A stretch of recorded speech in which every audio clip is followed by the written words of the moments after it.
Today morning we will be just like discussing about the joint of the lower extremities, the clinical features of the joints, hip joint, knee joint, ankle joint, subtalar joints, whatever is required for the clinical.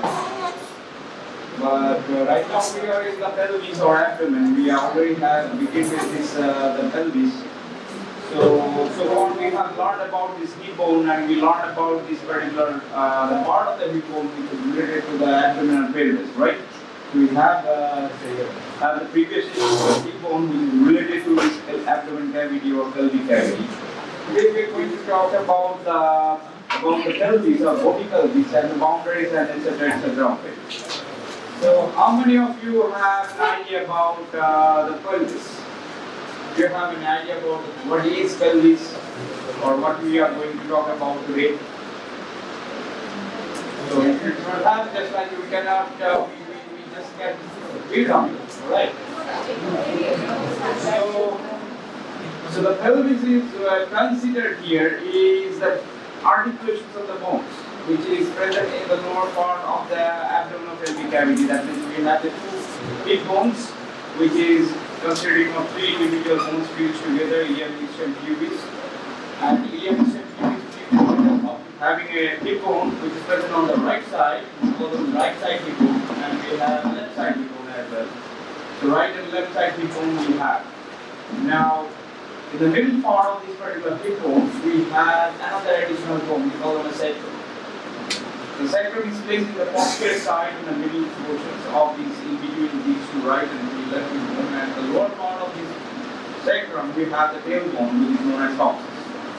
So everything together, united, gives an scaffold, an architecture of a bony structure. We call them as the bony hip bone or bony pelvis. So this is how it looks like when everything together, excluding this tailbone, which is coccyx, fused and articulated and looks like in our body. So right side, right hip bone, left side, left hip bone, and on the back side we have the sacrum, and the tailbone is missing because we do not have the very good tailbone most of the time. And if it is there, it should be like a hanging bit below out here, a small fused tailbone, which is articulated with the sacrum on one side of the sacrum. So this is our project today. We are going to learn about this particular thing. So the bony part we are going to learn, then we are going to learn about this the muscle and the soft structures related to it, which is relevant and important for understanding and developing the abdomen and the pelvis. Now, we know how to hold this particular hip bone in anatomical position, right? So how to hold this? What the landmark to hold this particular hip bone? Is and PVT, same place. And the tip of the coccyx and the symphysis pubis should be on the same horizontal plane. So it will be tilted down, right? Like this. So it will be tilted down forward and making this particular thing shooting. How to hold this particular sacrum in anatomical position? We do not know, right? So the sacrum is just like we hold this sacrum is a stone picking condition. Like as if we are picking a stone, we hold this sacrum like this. As if we are picking a stone from ground and picking it up. So that particular thing we call is picking a stone up.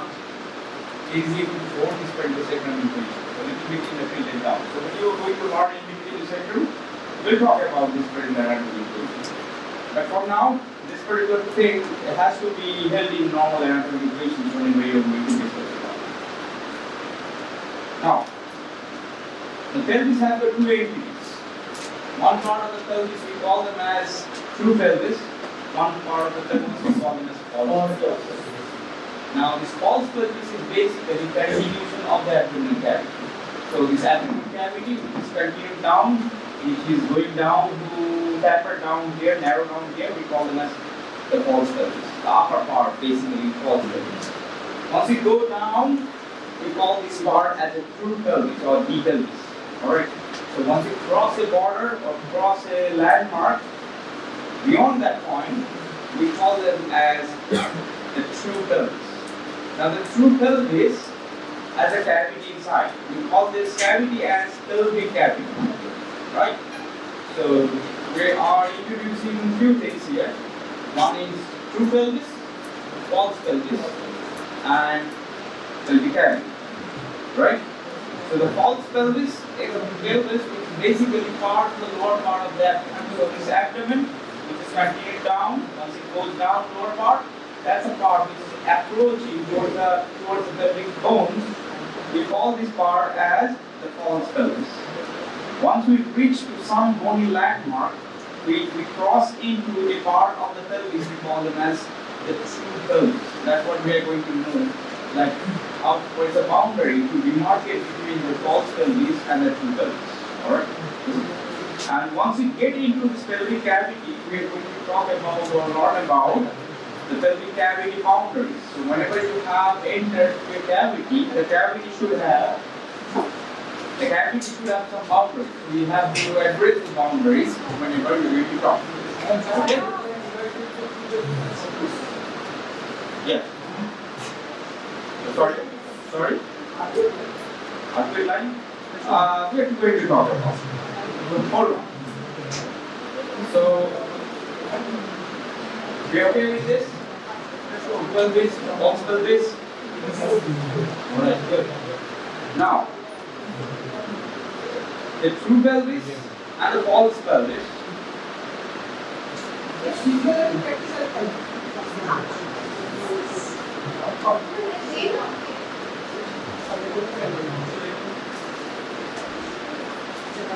All set? Okay. So the demarcation line between this true pelvis and false pelvis we have to figure out. Alright, the demarcation line which is dividing the true pelvis and the false pelvis, we call them as two entities or two names. We call them as pelvic brim. What do you call them as? Pelvic brim. And that same pelvic brim we also can call as pelvic inlet. The pelvic brim is equal to pelvic inlet. Can also be called as superior pelvic aperture. These are three names interchangeably can be used as the landmark which segregates or differentiates or divides between the true pelvis and the false pelvis. Clear? So, we divide the true pelvis with the false pelvis. How we are going to divide? We have to trace an imaginary or a kind of line which is known as pelvic brim, which can also be called as superior pelvic aperture, and also be called as pelvic inlet. IL inlet. Alright? These are the three interchangeable words or three interchangeable terms that we are going to address. They are saying we have to memorize these three names all of it. Good? Okay? Now we are tracing this particular pelvic inlet or pelvic brim, also known as superior pelvic aperture. Okay? So you follow me. So this particular bone, which is present in the front side, we call them as symphysis pubis. So on the top of the symphysis pubis, we have a projections on top of the pubis. We call them pubic tuberous. In between them, we have this space we call this pubic crest. And after the pubic crest, we have this particular line. What do you call them as? Sacral pubis or iliac line. Then we have the bulge here. Iliopubic eminence. Now iliopubic eminence lands up into this third line. We call them as arcuate line. Right? The arcuate line lands up into sacroiliac joint. Sacrum and ilium. This is the joint between sacroiliac joint. Then it lands into this part of the sacrum. We call them as ala of the sacrum. A-L-A. Ala means wing. The birds have the wing. We call them as ala of the sacrum. Then we go to the middle part of this circular thing of the sacrum. We call them as sacral promontory. What do you call them as? Promontory. We are promontory. Once again. Okay. So once again, we're tracing it. In the middle, we have a joint, C5 pubis. Then pubic crest, pubic tubercle, pectineal line, iliopubic eminence, arterial line, iliac joint, iliac of the sacrum.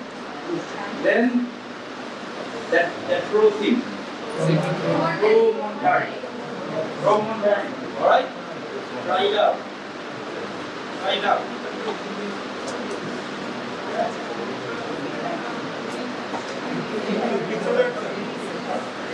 Just like the keep on passing.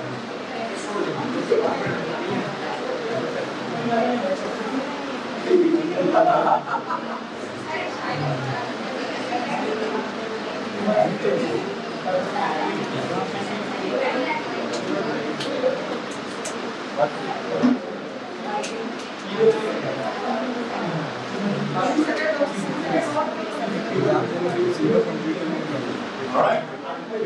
Once we have seen this, as this. Two, three people together. Okay, not a single individual. Although the bones may be a single individual, whatever thing. Before individual, quickly they cannot. Where is the landmark? Promontory, the circular thing in the central part.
So you can see that, same thing what I'm addressing here. In the C5 pubis, then we have this particular pubic tubercle, iliac pubic crest, then this pectineal line, then iliopubic eminence, then moving that to the sacral joint. Then we have this particular ala of the sacrum, which is a spreaded part. It something like a move for it, and we are holding this for a long time. Give it to the next one. Move it to the next one. Move it to the next one.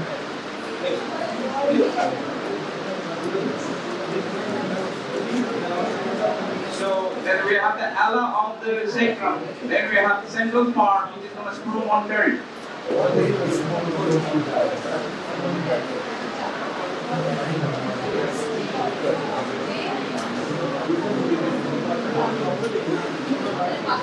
This area, where the cursor is,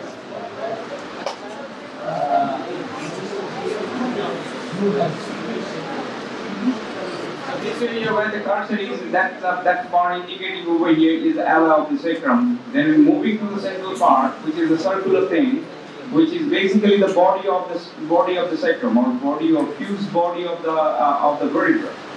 So that part we call them as promontory. Okay, so that. If you have quickly crest, move it to the back side. Which line on the back side, move the specimen to the back row.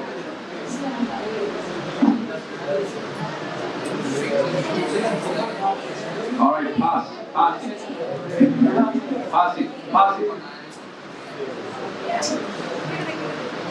it to the back.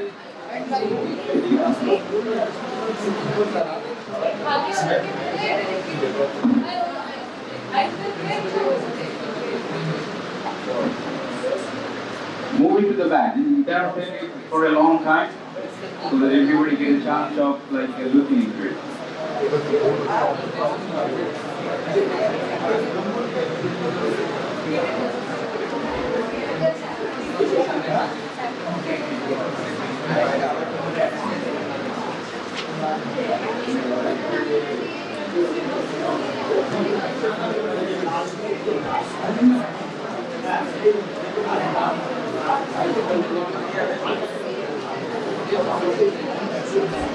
you trace the line starting from the front side to the back side and make a circle thing from the right to left.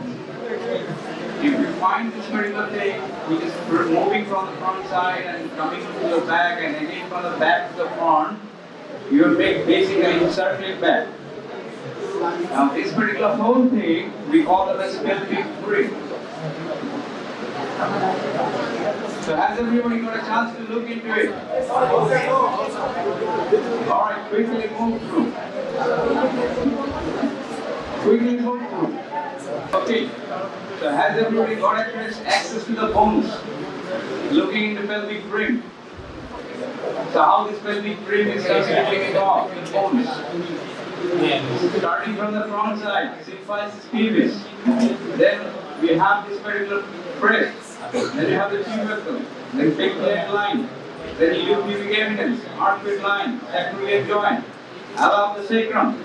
Then promontory.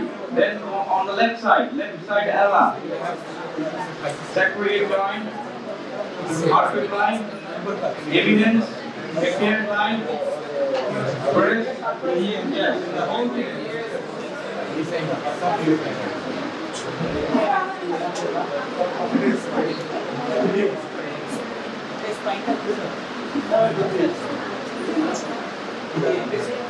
This whole thing together, we have this particular pelvic brim. Alright. So once we have identified the pelvic brim, this is the demarcations between this greater pelvis and the lesser pelvis. Lesser pelvis is also known as the true pelvis. Okay? So once we have identified this particular thing, which is known as superior pelvic aperture, also known as pelvic brim, also known as pelvic inlet. This is one entity. Alright. So this is the one door through which we are entering to the pelvic cavity. Alright. Once you're getting in, there has to be some out route as well. So once we have figured out this pelvic inlet, let's move to the other part of this particular pelvic cavity, which is known as pelvic outlet. So the pelvic outlet. So the pelvic outlet is lying the bottom end, the lower end. Okay. So this pelvic outlet, we have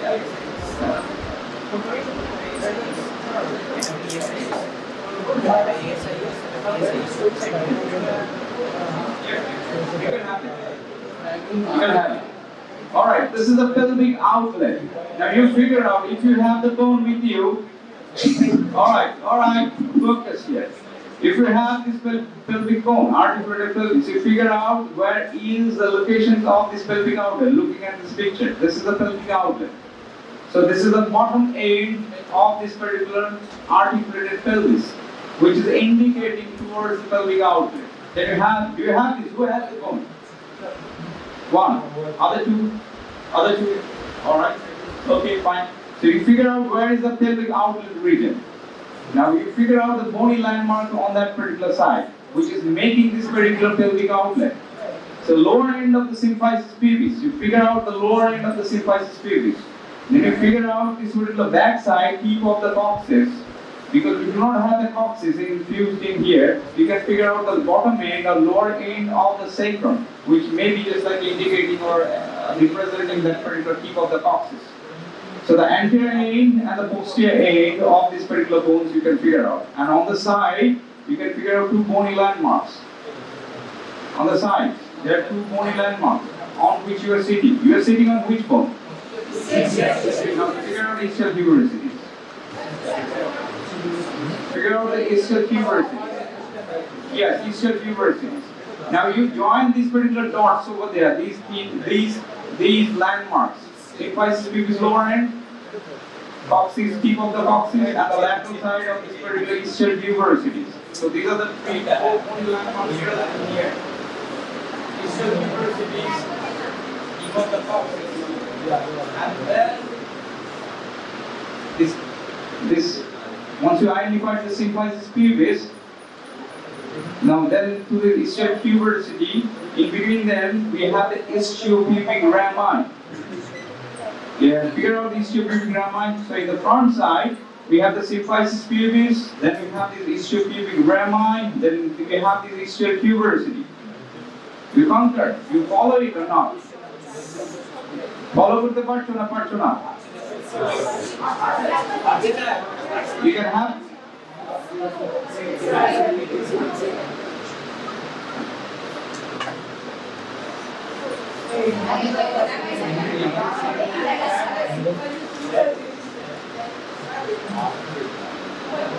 See here. We have the symphysis pubis, bottom of the symphysis pubis.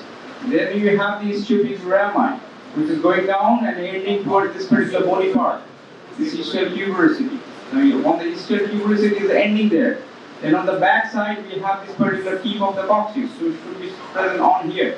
So this is the part. So this is the lower end of this particular pelvis, which is basically formed by this particular partly bone and partly on the side. We do not have any bony landmark. So this pelvic outlet, which is in the anterior end and partly to the anterolateral side, we have the bones present. But on the posterolateral side, we have a gap over these regions. You agree? Posterior side is bone ache.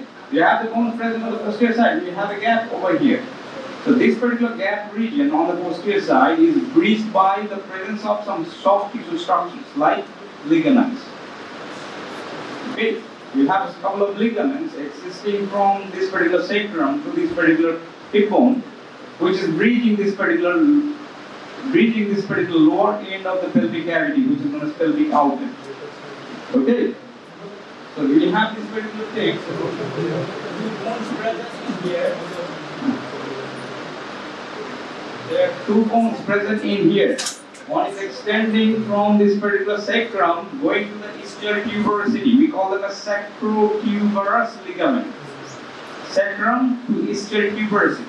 Sacrotuberous ligament. Another ligament which is coming from the sacrum going to the ischial spine. Where is the ischial spine?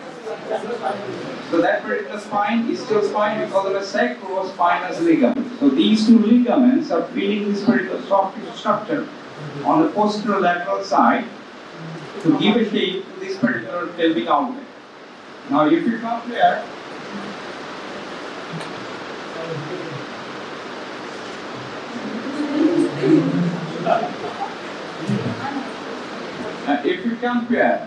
this pelvic inlet with the pelvic outlet, so what's the main difference between the pelvic inlet and the pelvic outlet? What's the main difference between the pelvic inlet and the pelvic outlet?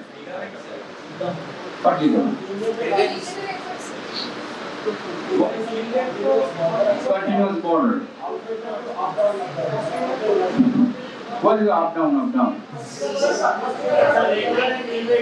Irregular. What kind of completeness is there in the pelvic inlet? What's the basic difference between the inlet and the outlet? No, constitutional. What's the basic difference between constitutional difference between pelvic inlet and the pelvic outlet?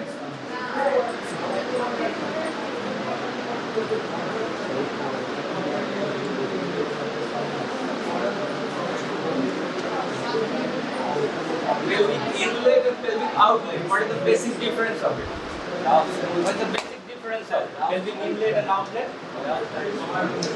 Rough and smooth. What's the basic difference of pelvic inlet and outlet?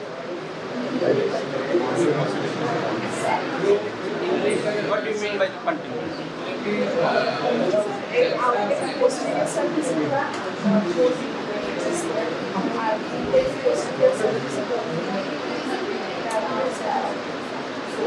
Who can elaborate?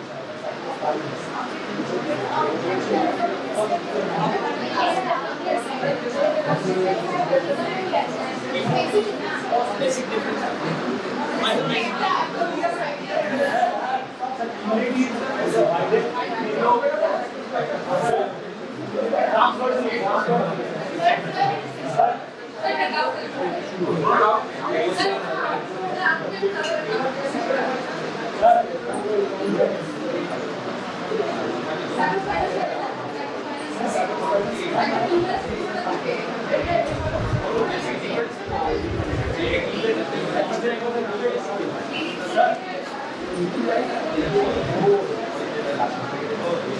Somebody has glucose in the brain.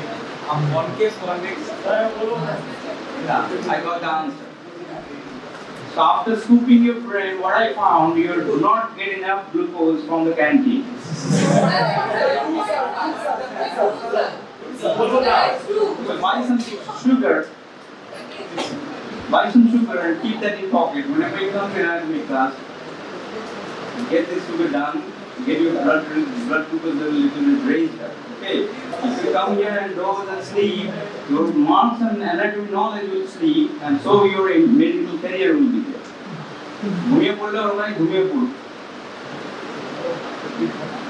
What's the strongest bone in the body, by the way?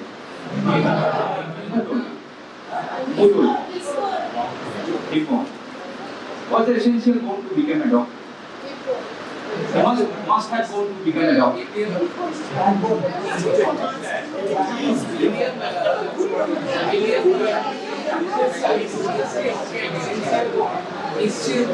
Why?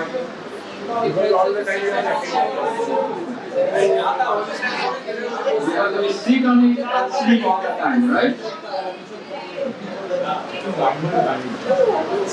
So the basic difference, time is up. So the basic difference of this pelvic inlet and the pelvic outlet is, the pelvic inlet is made of all bone. It's all bony quadrant all over.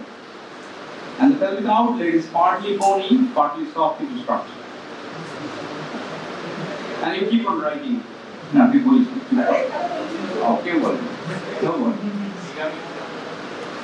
Now, having said that, what's the clinical use of it? What's the clinical use of it? Of having continuous bony structure and partly bony and partly soft tissue structure. What's the clinical importance to have it? Key subida, key of subida. What's the advantage? What's the disadvantage of it?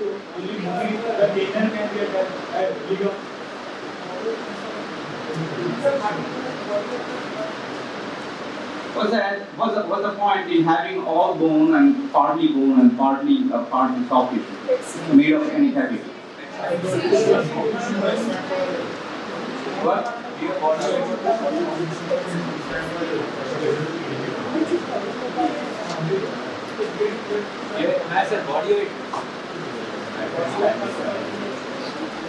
So all bone quadrant and partly bony, partly soft tissue. That means some part is stretchable and some part is not stretchable. The diameter of this inlet cannot be increased, whereas the diameter of the pelvic outlet can be increased, can be stretched, if required. You understand the difference? One is stretchable and one is not stretchable. But what's the difference? So you cannot change it. You have to break that thing. And one thing is kind of flexible, breathable thing. Alright, it's a great difference when you have the flexibility. Even if your character has. If you are flexible as a character, you will survive. If you are rigid as a person, you're going to have a lot of customers. Alright.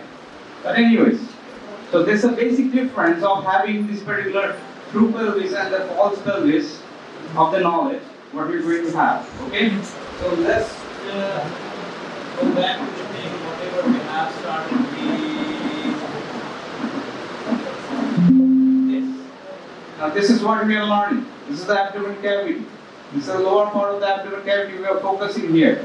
We call them as pelvis. Now this lower part of the abdomen continues down and narrows down into the bony cavity, which we are calling here as a pelvic or pelvic cavity.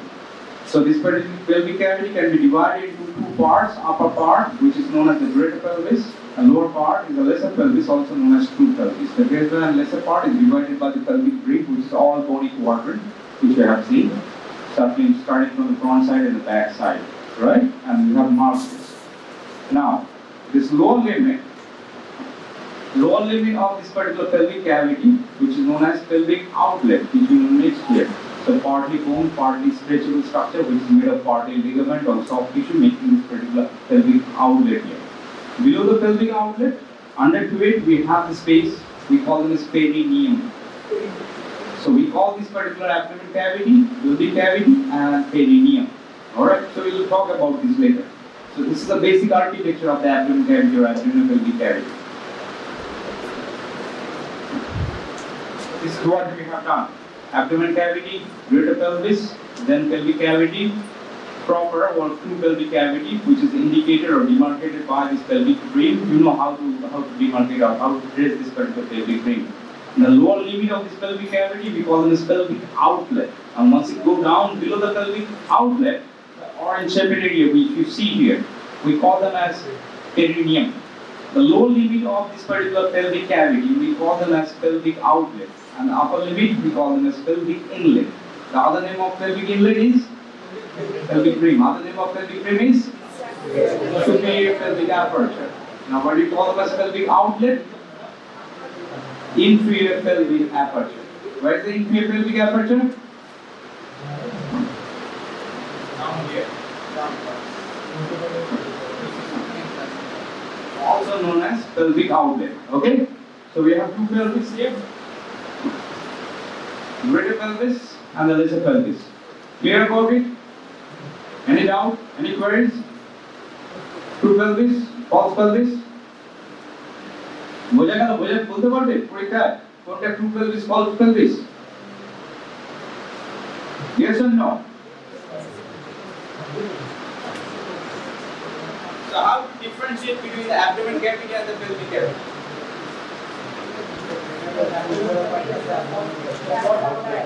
abdomen cavity and pelvic cavity mধ্যে কি করে differentiate করা I'm talking about the abdomen cavity and this pelvic cavity.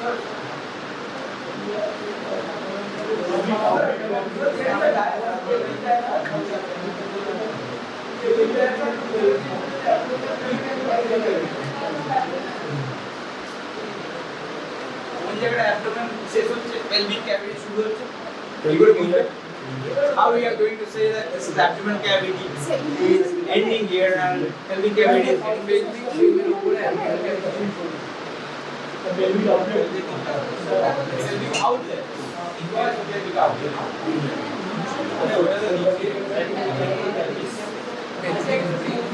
So where is the abdomen cavity? So above the pelvic brim. Above the pelvic brim. Above the pelvic brim is the abdomen pelvic cavity. So pelvic cavity মধ্যে দুটো part রয়েছে. We have the greater pelvis. So greater pelvis এর সাথে abdomen কোন জায়গাটা differentiate করবে? How to differentiate the greater pelvis with the abdomen pelvis? Abdomen. ज़्यादा हो गया.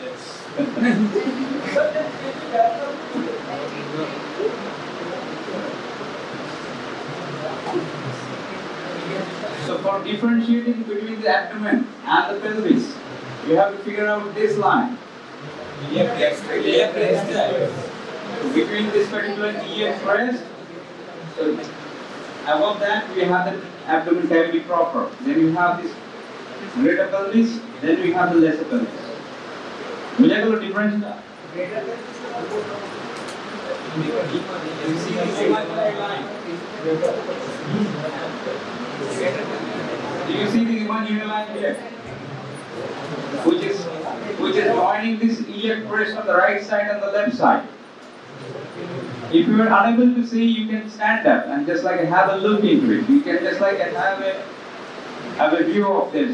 This is a basic thing. If you do not understand these things, you cannot proceed. If you are just like sitting and thinking like, okay, later on I'll see, you are not going to make it. The things and the course runs too fast. So you have to slow it out to learn anatomy. If you are not learning anatomy, if you are not registering it, it's bound to fail in exams. Alright, it's guaranteed. So you better slow it out in the class to understand this, or else it will be very fast running course. You already done with the lower extremity. Very soon it will be abdomen is over. Then half of the abdomen will be over in any time. Okay. So you understand this difference between this pelvic cavity and the abdomen cavity. So there is a landmark line which is known as this particular iliac crest. So the line joining this iliac crest, which is basically dividing this abdomen cavity proper with this pelvic cavity. Then pelvic cavity can be divided into two parts: greater pelvis and the lesser pelvis. Lesser pelvis is also known as false pelvis. The lesser pelvis, which is two pelvis. So this particular lesser pelvis, which is lying between this particular top of this particular pelvic brim. So the pelvic brim is basically dividing between the two lines. Okay, there are two parts of the true pelvis and the false pelvis. So this particular thing you have to just like have a clear idea about. Now moving from here.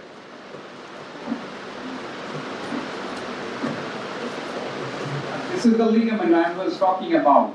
Sacrospinous ligament and the sacrotuberous ligament.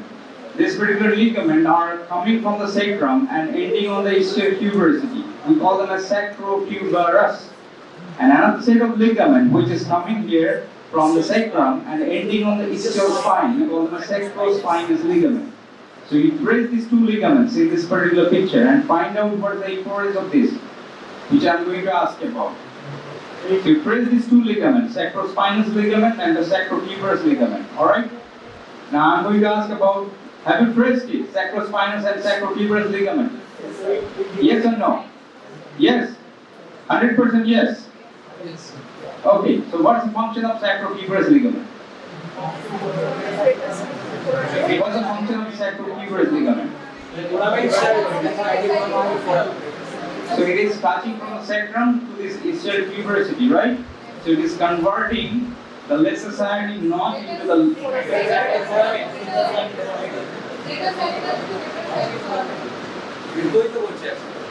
sacrotuberous ligament is coming from the sacrum and joining to the ischial tuberosity. So it is converting the lesser sciatic notch into lesser sciatic foramen. Whereas the ischial sacrospinous ligament, which is coming from the sacrum, touching to this particular ischial spine, it is making this greater sciatic notch into greater sciatic foramen. So this is the difference. So what passes through this particular greater sciatic notch and greater sciatic foramen and lesser sciatic foramen? Peak structures. So what are the peak structures?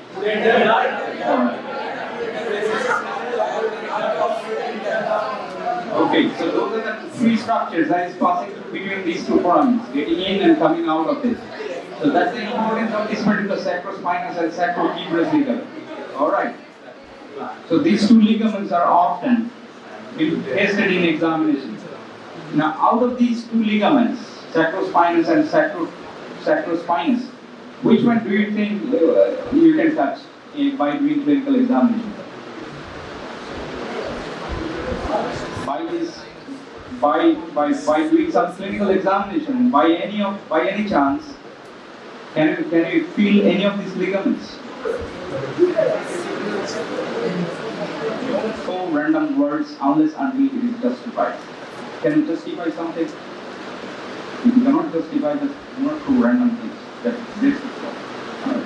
So if you're saying something, you have to come with some logic for it, right? You cannot just throw the random thing and talking about it, right? Unless until you know something, you just like keep quiet. Yes. And if you know something with proper justification, you come to it, right? Okay. All right. So we'll talk about it. Which ligament is important clinical examination part is concerned. We'll talk about it. So this part is okay so far. Abdomen cavity, pelvic cavity, greater pelvis, lesser pelvis, pelvic brim, pelvic inlet, pelvic outlet. What are the boundaries? Which one is stretchable? Which one is not stretchable? And what is the clinical relevance of this being stretchability and non-stretchability? Okay.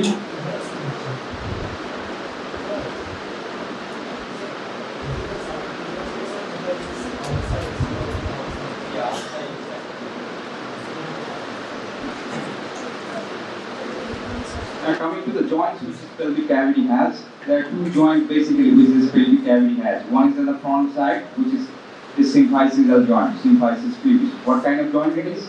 Cartilage joint. Why you call it a secondary cartilage? Because it has a cartilage in place and that cartilage is not ossified. Eventually if it ossifies, then you call them as primary cartilage. joint. So we have this particular joint which is present in the front side, symphysis pubis. They have a ligaments present to it. We call them as ligaments which is present in this particular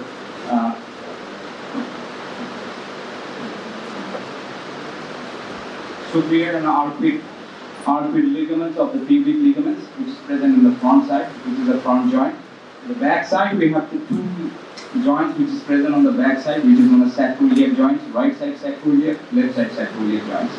And they have dorsal and ventral sacroiliac, sacroiliac ligaments are there, iliolumbar ligaments are there. So those are the ligaments which is reinforcing this particular back side. And along with the sacrospinous, sacrotuberous ligament as well there to reinforce this particular joint. So this particular pelvic cavity has got two joints. This particular backside joint, which is sacroiliac joint, is a synovial type of joint that is little movement is possible to have this particular whenever it is required. Now coming from here, we are going to talk about this particular pelvic cavity, pelvic outlet, we talk about, then we talk about this particular ligament. Now this particular ligaments are found, the importance of these ligaments we already have talked about.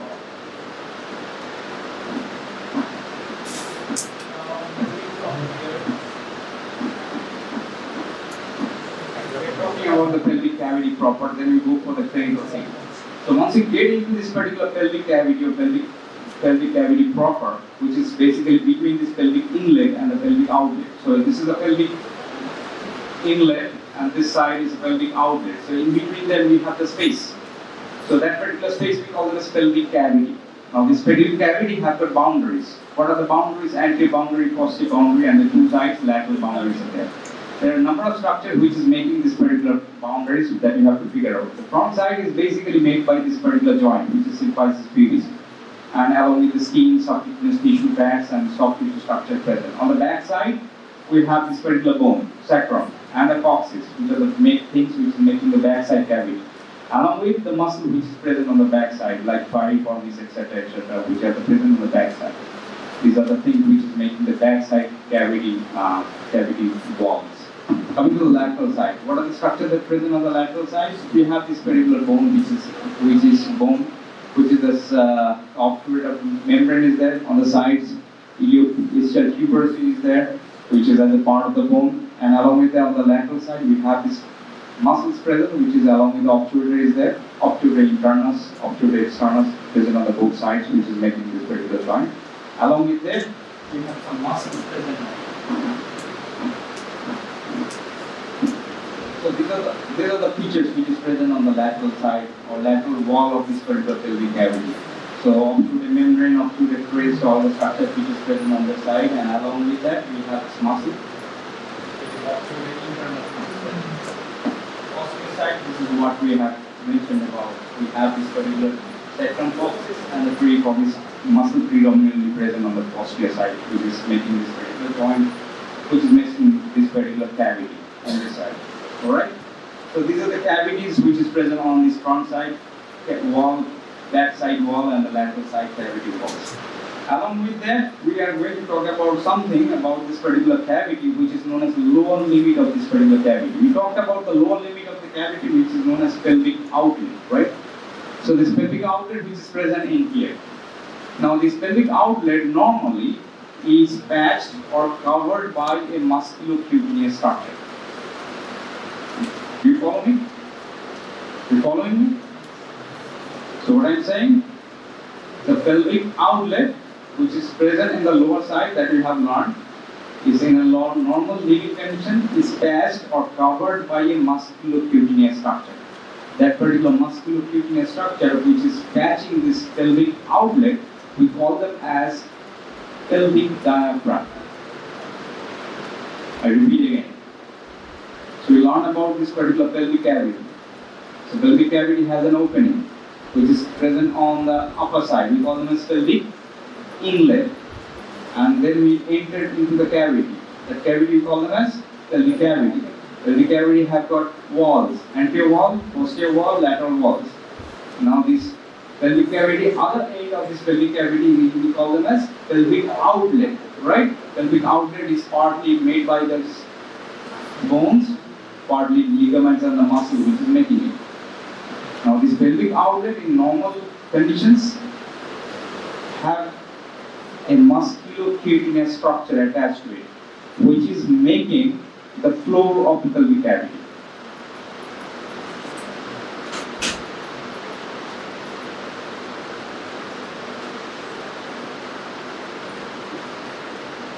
So normally this pelvic cavity, which is outlet out here, is covered or passed by this particular structure, which is present in here, just like this particular thing which you see here. This white paper is covering here. So this particular lower limit of this particular pelvic cavity, which is known as pelvic outlet, is passed by a musculocutaneous structure. We call them as pelvic diaphragm. The pelvic diaphragm is also known as pelvic floor or floor of the pelvis. So this is the pelvic diaphragm.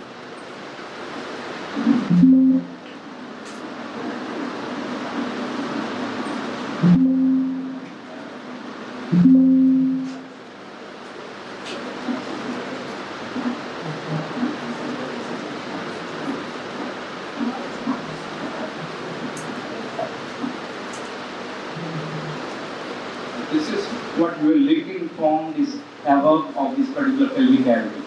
And this is, we are looking at the floor of this particular pelvic cavity. So normally this particular pelvic cavity which you see here, empty here, is covered or passed by a membrane and muscle structure which is known as pelvic diaphragm. Similar kind of partition which is present between this abdomen cavity and the thoracic cavity. We call them as the diaphragm. And similar kind of diaphragm or kind of patch which is present at the lower end of this particular pelvic cavity, which is present at the pelvic outlet region, we call them as pelvic diaphragm. Pelvic diaphragm is also known as floor of the pelvis or pelvic floor.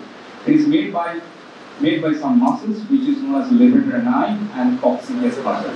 We'll talk about that particular pelvic floor or pelvic diaphragm later on in the day.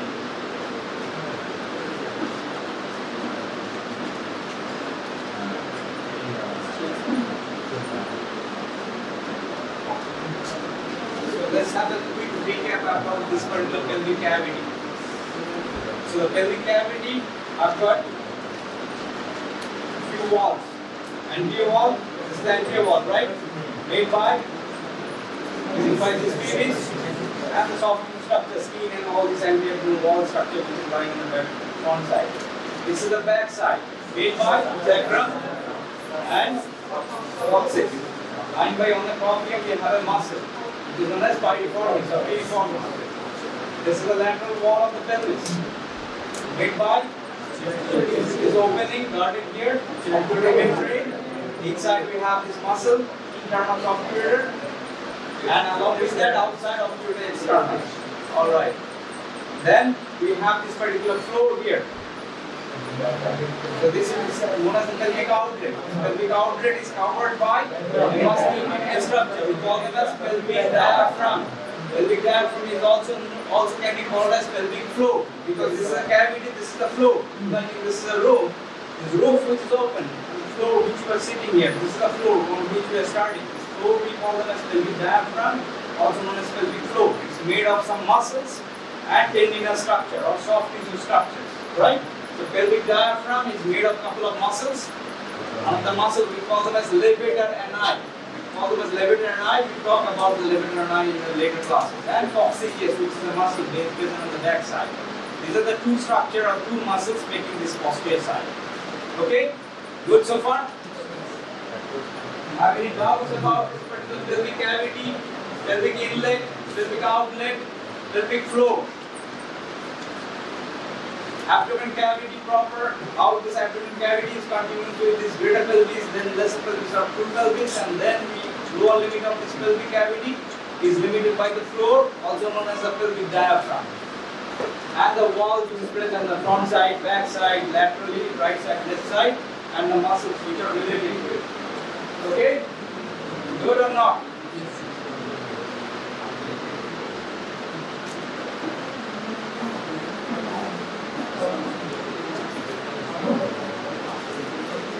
Now this is the last part of the thing which you have to focus. Whatever. If you need a break, just take a break, move on outside and come back. You can have 5 minutes break. So go and have pelvic brim. Once again, what is pelvic brim? Pelvic inlet. Where is the pelvic inlet? Upper part of the pelvis, articulated pelvis. Where is the pelvis outlet? Upper part of the pelvis. In between pelvic inlet and pelvic outlet, we have the pelvic cavity. Pelvic cavity, how many walls are there? 1, 2, 3, 4. And the floor. Anterior wall, posterior wall, lateral walls 2, and the floor. How about roof? Roof is continuous with the abdomen cavity. Okay. Alright, fine. Now, at the pelvic brim, we have some diameters to consider. At the pelvic outlet as well, we have some diameters to consider. Alright, you're focusing, listening to me? Yes, sir. Alright. Now, I'm just tracing on the diameters of the pelvic region which is present at the pelvic brim only. Okay? So I'm only focusing on the diameters or the measurement which is present on the pelvic brim.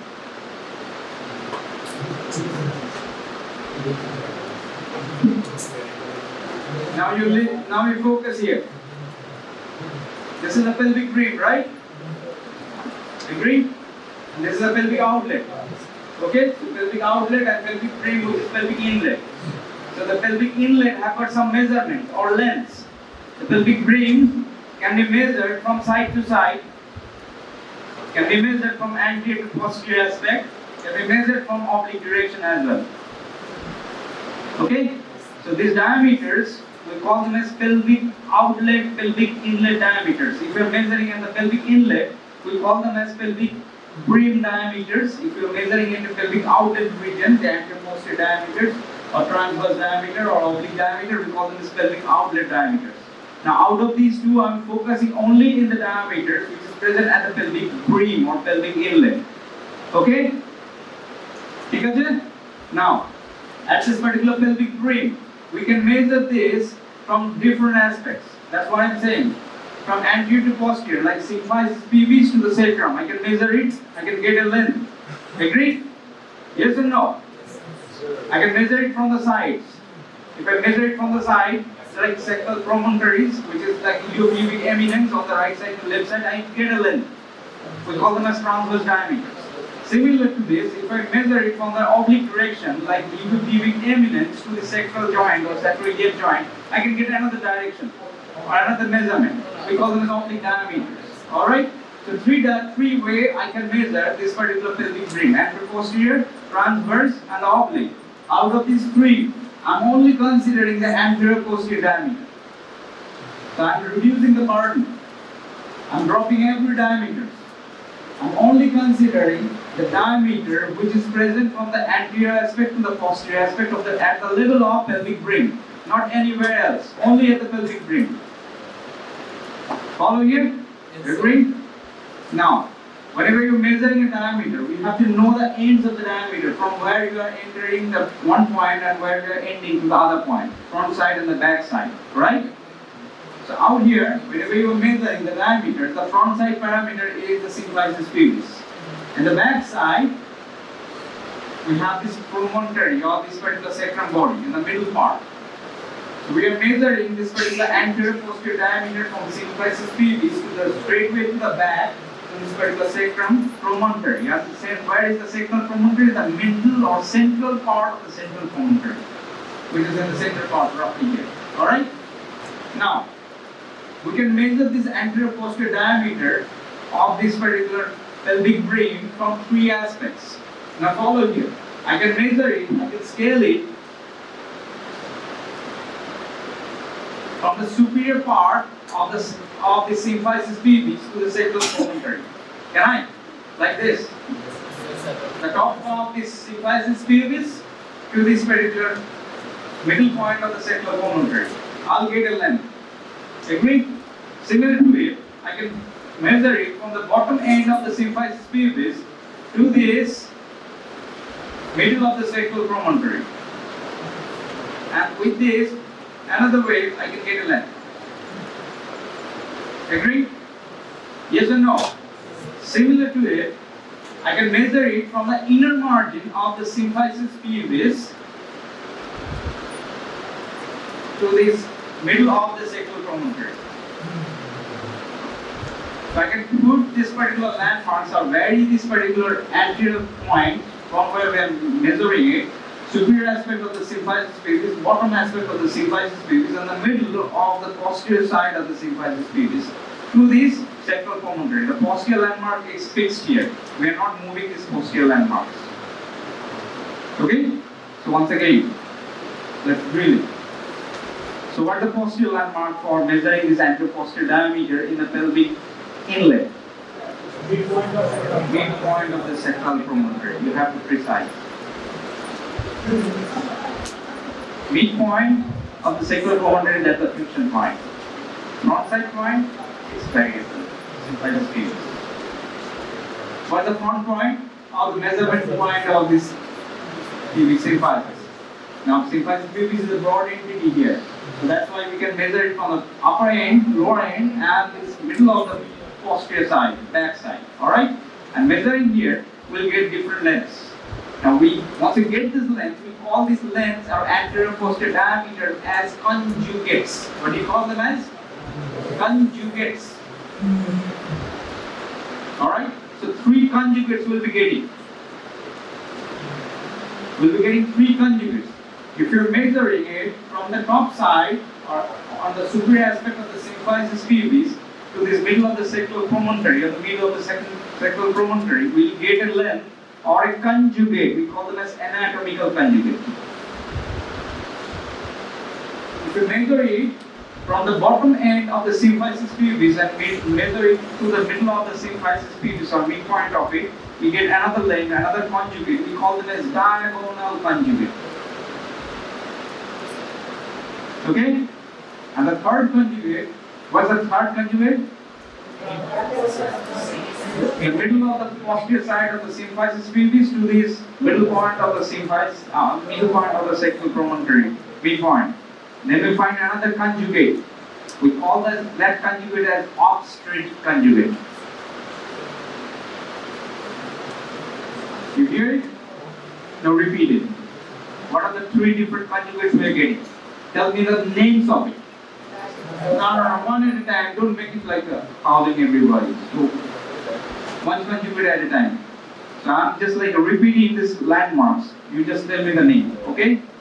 So upper end of the symphysis pubis to this middle point of the sacral promontory. What conjugate? Anatomical conjugate. Bottom end of the symphysis pubis to the middle of this promontory, diagonal. And then back side of this middle point of the symphysis pubis to middle of that same promontory, we get this obstetric conjugates. Okay? Now out of these 3, now focus. Alright, so all of them. Out of these 3 conjugates which you're getting, 3 conjugates we're getting, right? Out of these 3 conjugates, the least diameter amongst these 3 will be the obstetric conjugate. Now, out of these 3 conjugates, which you will be measuring, with least diameter, you will be getting the middle portions of the back side of the symphysis pubis to this particular middle point of the sacral promontory. That conjugate, which is known as obstetric conjugate, which is the least diameter. Now this diameter, which is the least diameter, is a fixed diameter. It never changes. Irrespective of whatever the status of the human individual is, it never changes. It always remains the same. It never changes. In any form of physiological, physiological condition, it never changes. Once again, what are the 3 conjugates we are getting?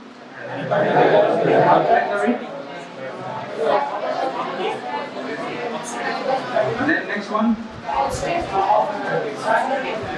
Conjugate. Third one.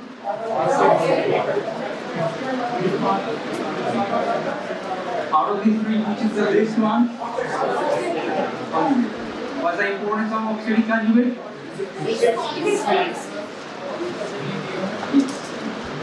obstetric to continuous, it never changes. It remains the same, irrespective of any physiological condition. All right? Now, other conjugates which is present in these particular outlets, they are similar way we can measure it, like transverse way we can measure it in the outlet region, anteroposterior oblique. The same way we can measure it in the lower part of this pelvic cavity as well outlet. But these measurements which is present in elsewhere are changeable, stretchable in physiological condition, but these are not changeable. All right. That's why we are focusing on only the diameter which is present at the pelvic brim or pelvic inlet. 3 of them we are focusing anteroposteriorly. Okay? Good? Good so far? Alright.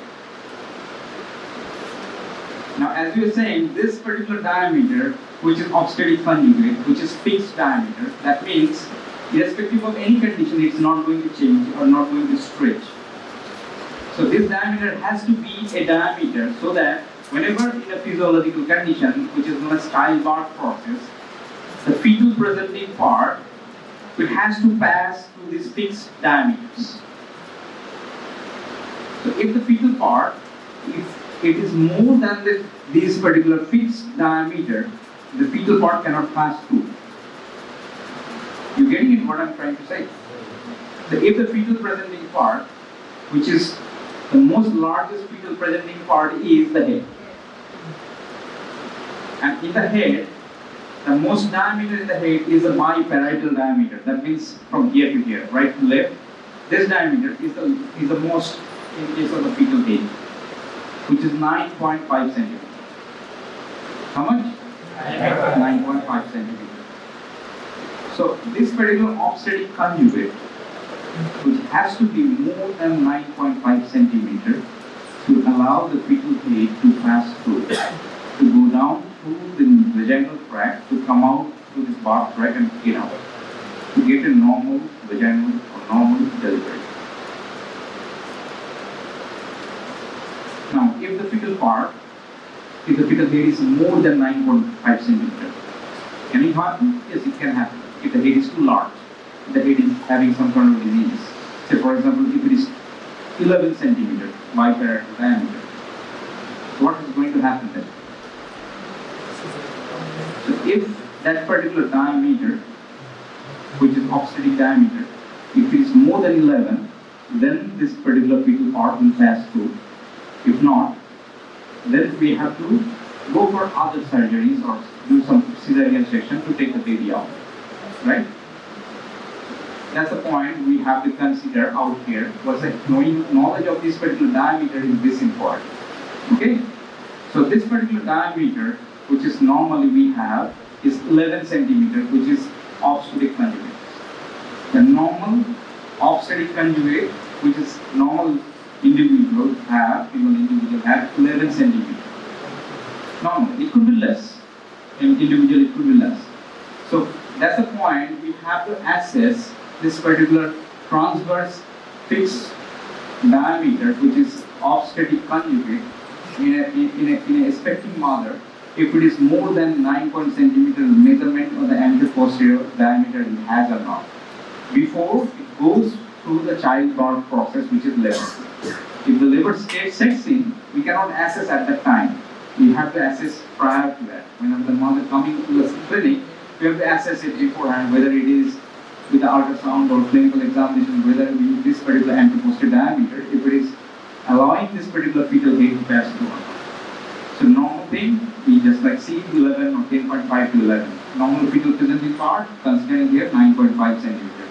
So if this particular fetal part, if it is 12 centimeters, then it is not going to pass through. It has to come with a cesarean section. Right?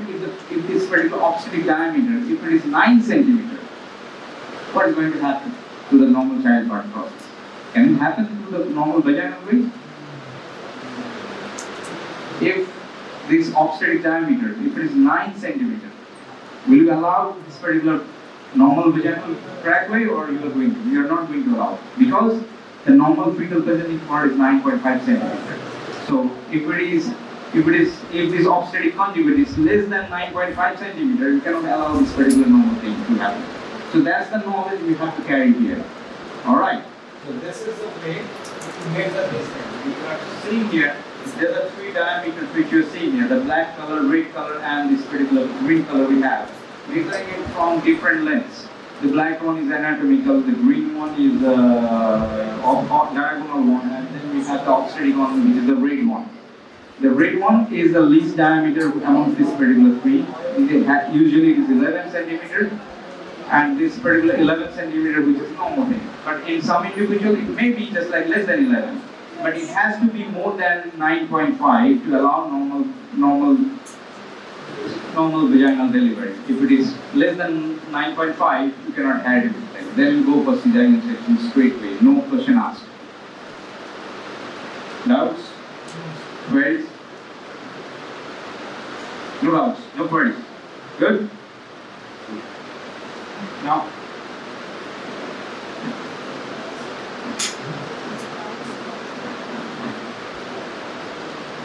through clinical examination, how we are going to determine this about this particular anteroposterior diameter, which is known as this obstetric conjugate or the diagonal conjugate. This examination process, we call them as vaginal examinations. We pass our two fingers, index finger and the middle finger, through the vaginal tract and go as far as we can reach, and try with this middle finger, we try to reach to this, being in the central, and try to reach to the sacrum, going to the back side. And we touch this particular sacrum promontory in the midline. Once we reach there, we mark it how far we have gone, and we take our hand out and put it a mark X. Then we measure it with the length of the scale. So normally it should be like a move. By doing this particular thing, whatever you are doing here, we are touching this particular middle finger or this particular. We are touching this particular tip of the middle finger to the sacral promontory and getting the length. Now, once we are doing this with the tip of this particular middle finger, once you are getting this measurement, that measurement we are getting it is the diagonal conjugate. But we want this obstetric conjugate. The diagonal conjugate won't do here. So once we get this particular diagonal conjugate, we subtract 1.5 centimeter from the diagonal conjugate to get this obstetric conjugate. So for example, we get 13 centimeter as a diagonal conjugate. So what would be the obstetric conjugate? So 13 centimeter minus 1.5, that is 11.5, is this obstetric conjugate. So by anyhow, we have to get this particular obstetric conjugate. With the diagonal conjugate, we cannot let it through. We have to get the least diameter, which is fixed, which is not going to change. We have to get the diameter of anteroposterior diameter. What diameter we have to get? We have to get this obstetric diameter. We cannot directly measure this obstetric conjugate by doing clinical examination. What we can measure? We can get this diagonal conjugate by doing this examination. We call this vaginal finger examination or digital vaginal examination. By doing this, we touch this particular sacral promontory with the tip of the middle finger and we will get the length. That the length which you are getting here is a diagonal, but we have to get this obstetric conjugate. How are we going to get the obstetric? We subtract 1.5 centimeter from this particular length and we get the rough length of this obstetric conjugate. Once you get the obstetric conjugate, you can make a call. 9.5 centimeter, alright, we are not allowed. More than 9.5 centimeter, 10 centimeter, alright, 10.5, okay, 11, very good. Okay, good? Good or not? Okay, so let's make a drill. So, obstetric conjugate, we have to figure out. Now we are getting the diagonal conjugate. We have examined the diagonal conjugate as 14 centimeters. So what would be the obstetric conjugate? 14 minus 1.5 plus 1.5. So will you let this particular pregnancy to continue or terminate as normal vaginal delivery, or are you going for cesarean delivery? Alright. Now we have measured this diagonal conjugate as 12 centimeters. Will you let it happen or not? So 12 centimeter is the diagonal conjugate. You have measured out.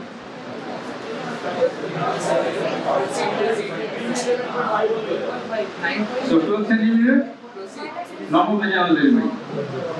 Everybody agree? Yes, sir. Why?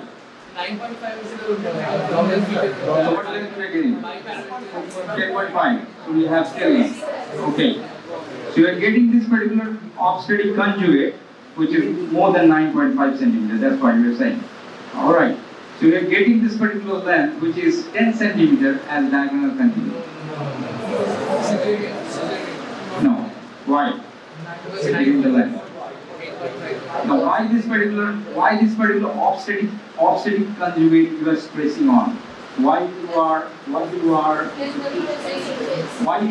only considering this length only, not the anatomical length? It's fixed. What do you mean by fixed? It can be bright. It will take a dinner, put a dinner, so it's not negotiable diameter. That's what you're saying here. Okay? So this is the thing which you have to carry here in the clinical life about this particular 9.5 centimeter, which is the presenting part in a fetus. Now, where you are measuring this particular diameter, in the inlet or outlet? Inlet? Sure thing? Not the outlet? Why not you are measuring it the outlet? Soft tissue ligament surgery. It is stretchable. Even if it is 9 centimeter at the outlet region, with the ligaments, it will stretch and it will be just like it will be accommodated. But as it is bony and not stretchable, this particular diameters cannot be changed. Yes. If the diagonal conjugate is 11 centimeters, then what would be the square? If the diameter is 11 centimeters, alright, what's going to happen then?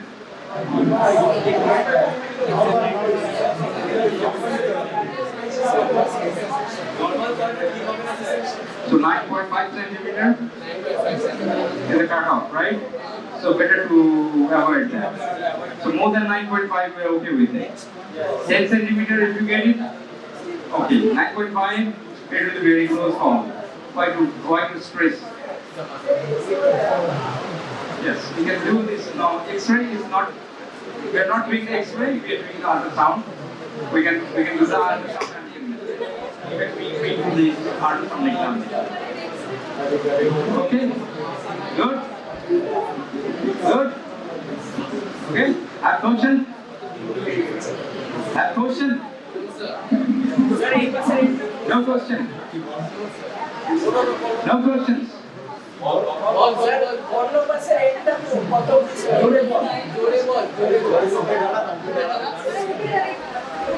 Sir, measurement is opposite end of this one.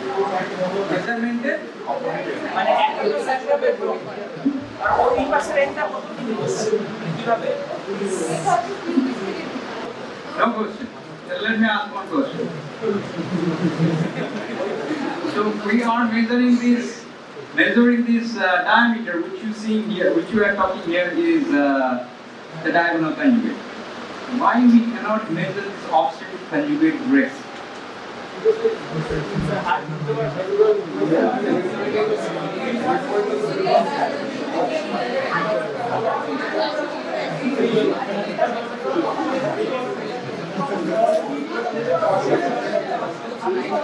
Alright, so why we cannot measure these obstetric conjugate directly? You're saying you cannot reach there. Why you cannot? Why you cannot reach the middle part of the sacral that implies pubis? Why we cannot reach to the middle part? I'll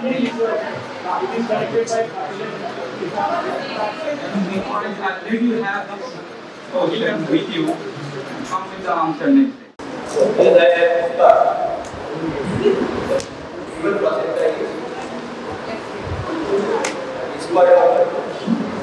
Which is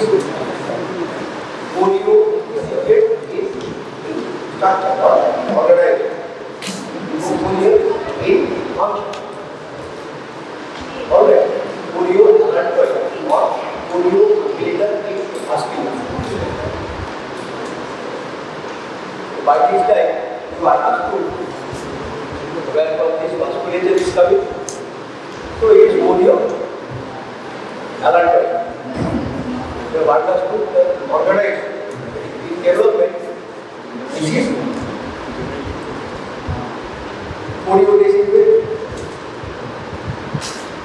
The last part is the how it becomes tuberous. This was not this part. Across the myelin, we see that in bovine there is a placenta. In bovine there is a placenta. We have 4 types of placenta. Alright, how it is? Number 1, epitheliopodia.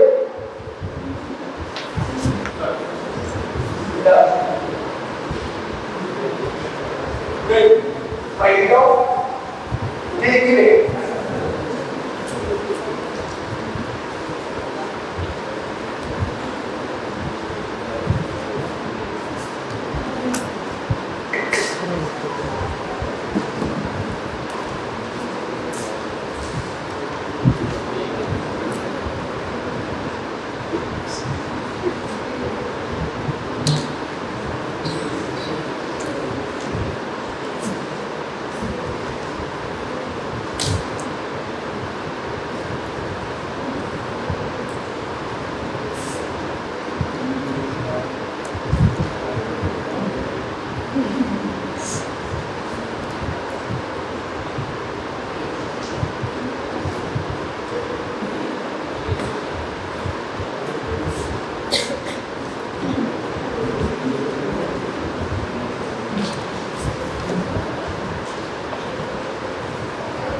I will provide you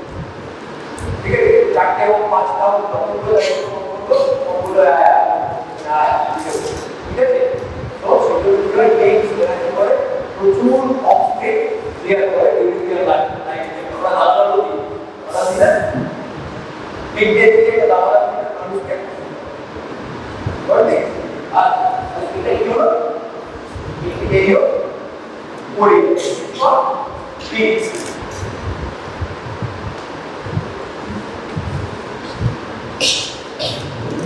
when this layer is lost, when this layer is eroded, when this layer is eroded,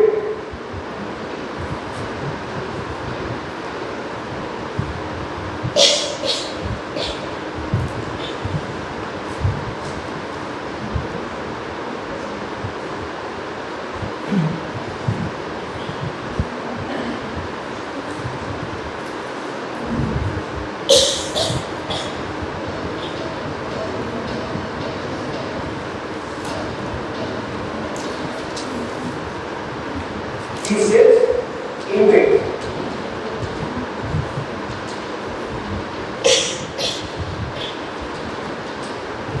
But a goal erode, there are invade goal. If you erode goal, again, a blood vessel করবে ওরা erode goal. ঠিক আছে? invade goal, কিন্তু erode করে। তাহলে এটা কি বলে? সিনথেসিস করি। This is called sacral body. Now, bovine. This is bovine.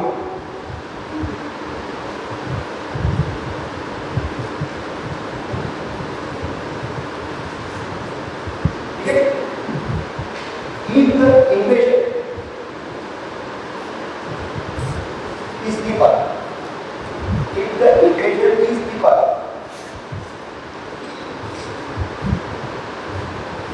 this cells will start eroding.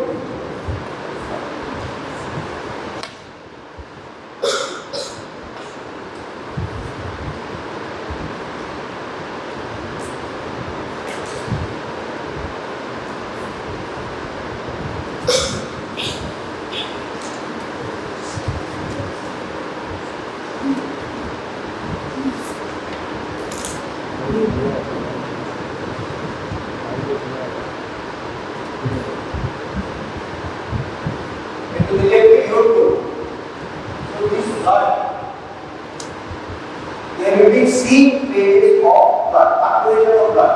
If you get equality, there will be circulation of blood within some spaces within the syncytial process. जब syncytial left देखेगा, ठीक है? syncytial spaces होते हैं, इस line में है, ठीक है? This is called endothelial body.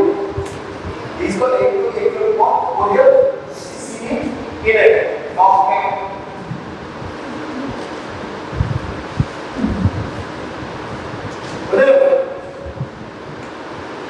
Next stage, যদি এইটাকে আরো ইনভলভ করে দিই, ঠিক আছে? যাতে এই পাথর এই জায়গার সাথে communicate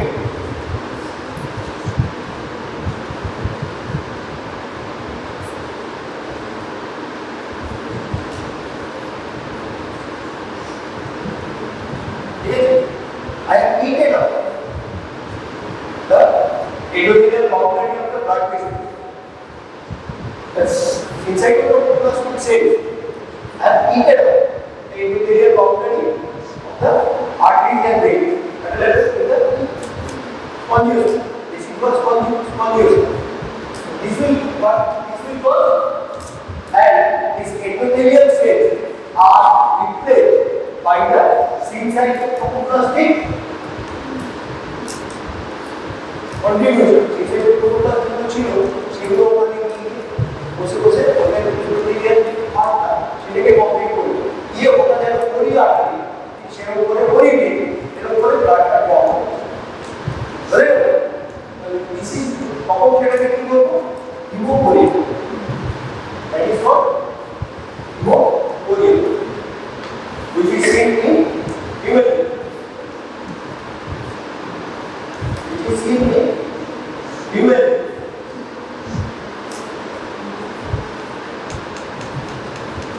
This is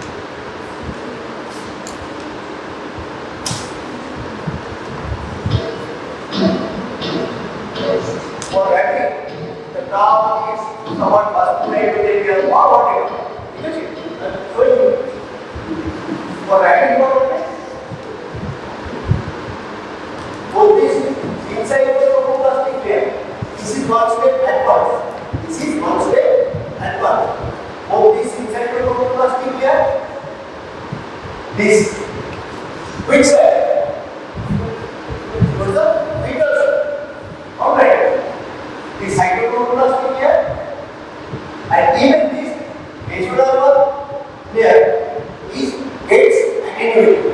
The cytoplasmic layer even the mesodermal layer, all these are attenuated.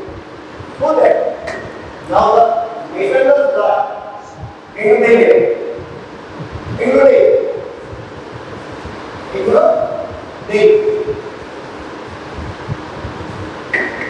so these blood vessels are in direct contact with this part. There is a fetal blood vessel. So here, fetal blood vessels are fetal blood vessels. Alright, these structures are in direct contact with these and they communicate with each other. Rabbit said, alright, the rabbit is out. The blood vessels will directly approach and then another that the direct maternal component take fetal component take master.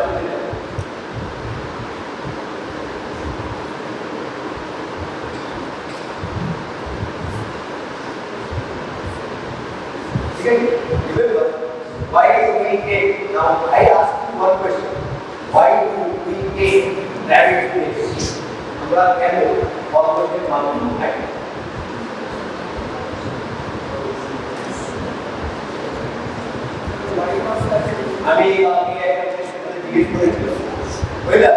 The placenta has neural. Now, the placenta. No, sir.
সেটা যদি আমারই হয় তাহলে কি problem?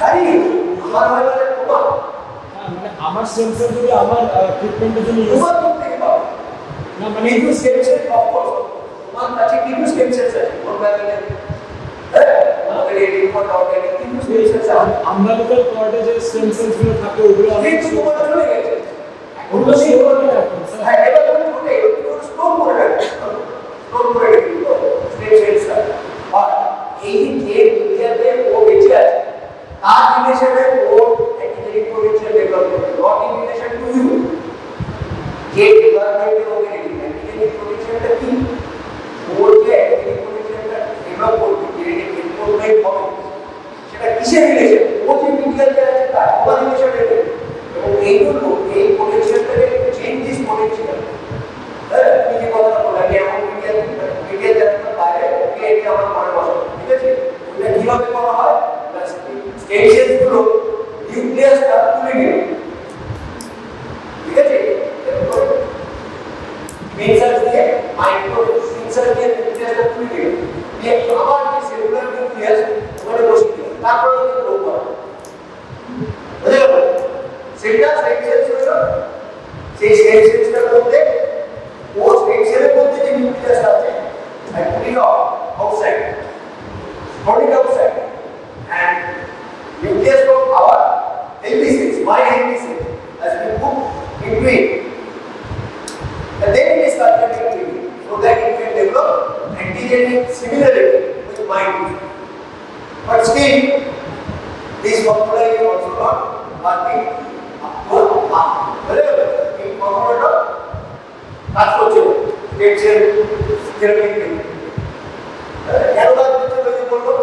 It is not the nucleotide that dictates the protein development. It is the environmental. It's an environmental. That is epigenetic function, not a genetic function. The function that depends only on the DNA body, that is genetic, and which is controlled beyond this DNA is called epigenetic. The epigenetic factors are controlled. These cells grow with the nucleus of my own. Do not be able to create antigens that is innate to me. So, if I touch it, ठीक है जी? तारीख follow से मतलब तो अपन आ जाए, है ना? Ranking, उधर पानी फॉलो होता है, नहीं?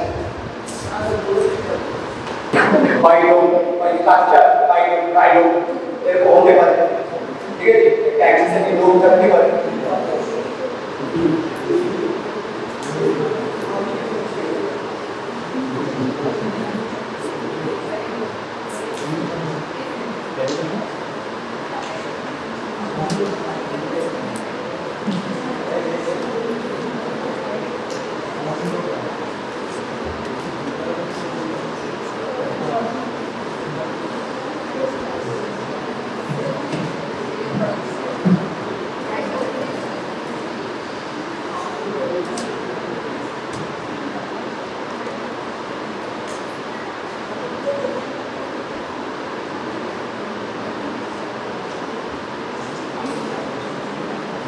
So it doesn't take off. और ऊपर भी बोले कि ये ऑपरेटिंग पीरियड से ये इधर नहीं तो नहीं होएगा, इधर नहीं तो नहीं होता।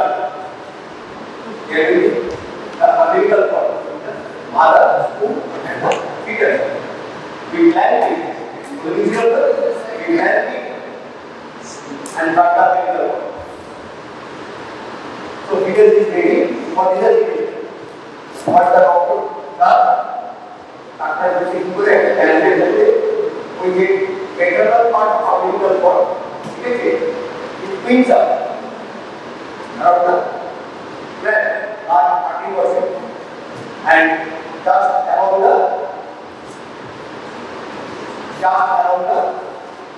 market. It is into downward. So that it separates. The muscle is separate. It is active and it is calm. Okay, when it comes up, it is our duty to see whether the membrane part is more or less intact or not. Number two, the body weight, the shiny amniotic surface. This is shiny amniotic surface means fetal surface. Inside the part দিকে রয়েছে, fetusের দিকে রয়েছে। opposite side the part দিকে রয়েছে, মায়ের দিকে রেখে রয়েছে। ওই পার্টটা যদি আমি দেখি, ঠিক আছে, ওই পার্টটা যদি আমি দেখি, ঠিক আছে, ওখানে কি দেখবো? এরকম মাংসের টুকরো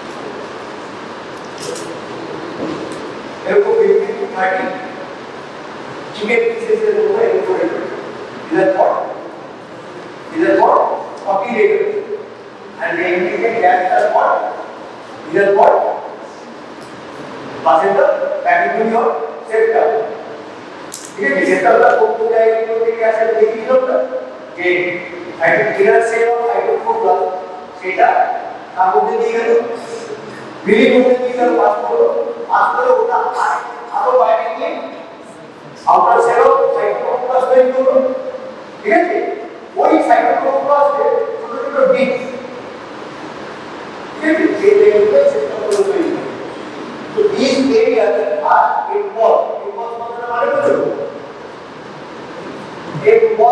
মানে বলছো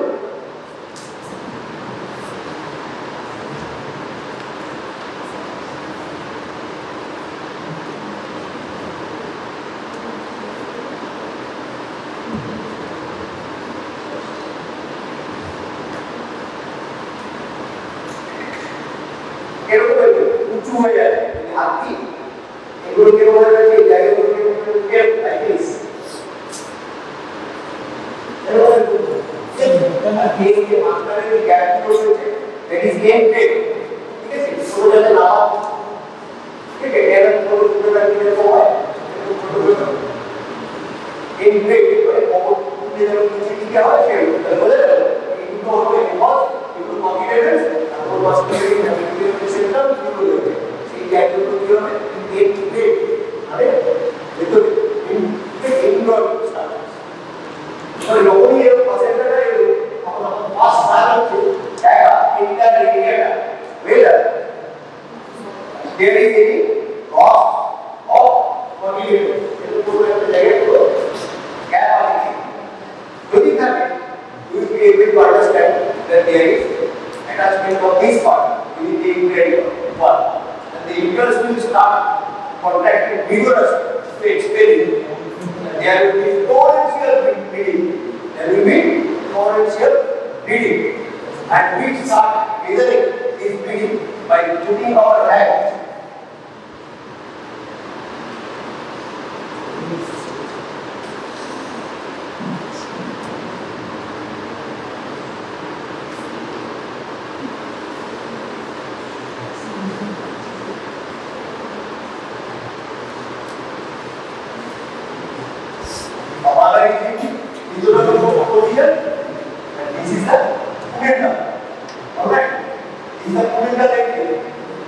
we put our the genital fracture was because it will be because around the abdomen and we can put it fracture is so muscle fracture is to তারপর যখন বেরিয়ে শুরু হলো we put our two hand here and see that bleeding regular bleeding clots are still like in back end blood are still like that hypoxia হচ্ছে bacteria oxygen দিতে হবে ঠিক আছে আর crest blood or crest blood ও sorry ঠিক আছে এই সমস্ত ছেলেরা একটুখানি অন্য একটু ফিমেল ডিটেলসে অ্যাট্রাক্টেড হয় এক্সেট্রা এক্সেট্রা ঠিক আছে তাদের একবার কি করা উচিত মায়েরা অনেক অনেক চেষ্টা করে এই তা খুব খারাপ আলাদা কোনো দাদা নেই হ্যাঁ আরে ছেলেও হয় মেয়েও হয় মেয়েরা যে হয় এটা জানতাম ছেলেও হয় মেয়েও হয় মেয়েরা হয় এটা আমি জানতাম না অনেক বড় ঠিক আছে হ্যাঁ এই সাতটা 8 ইয়ার আর 40 বছর বয়স দেওয়া আমি জেনেছি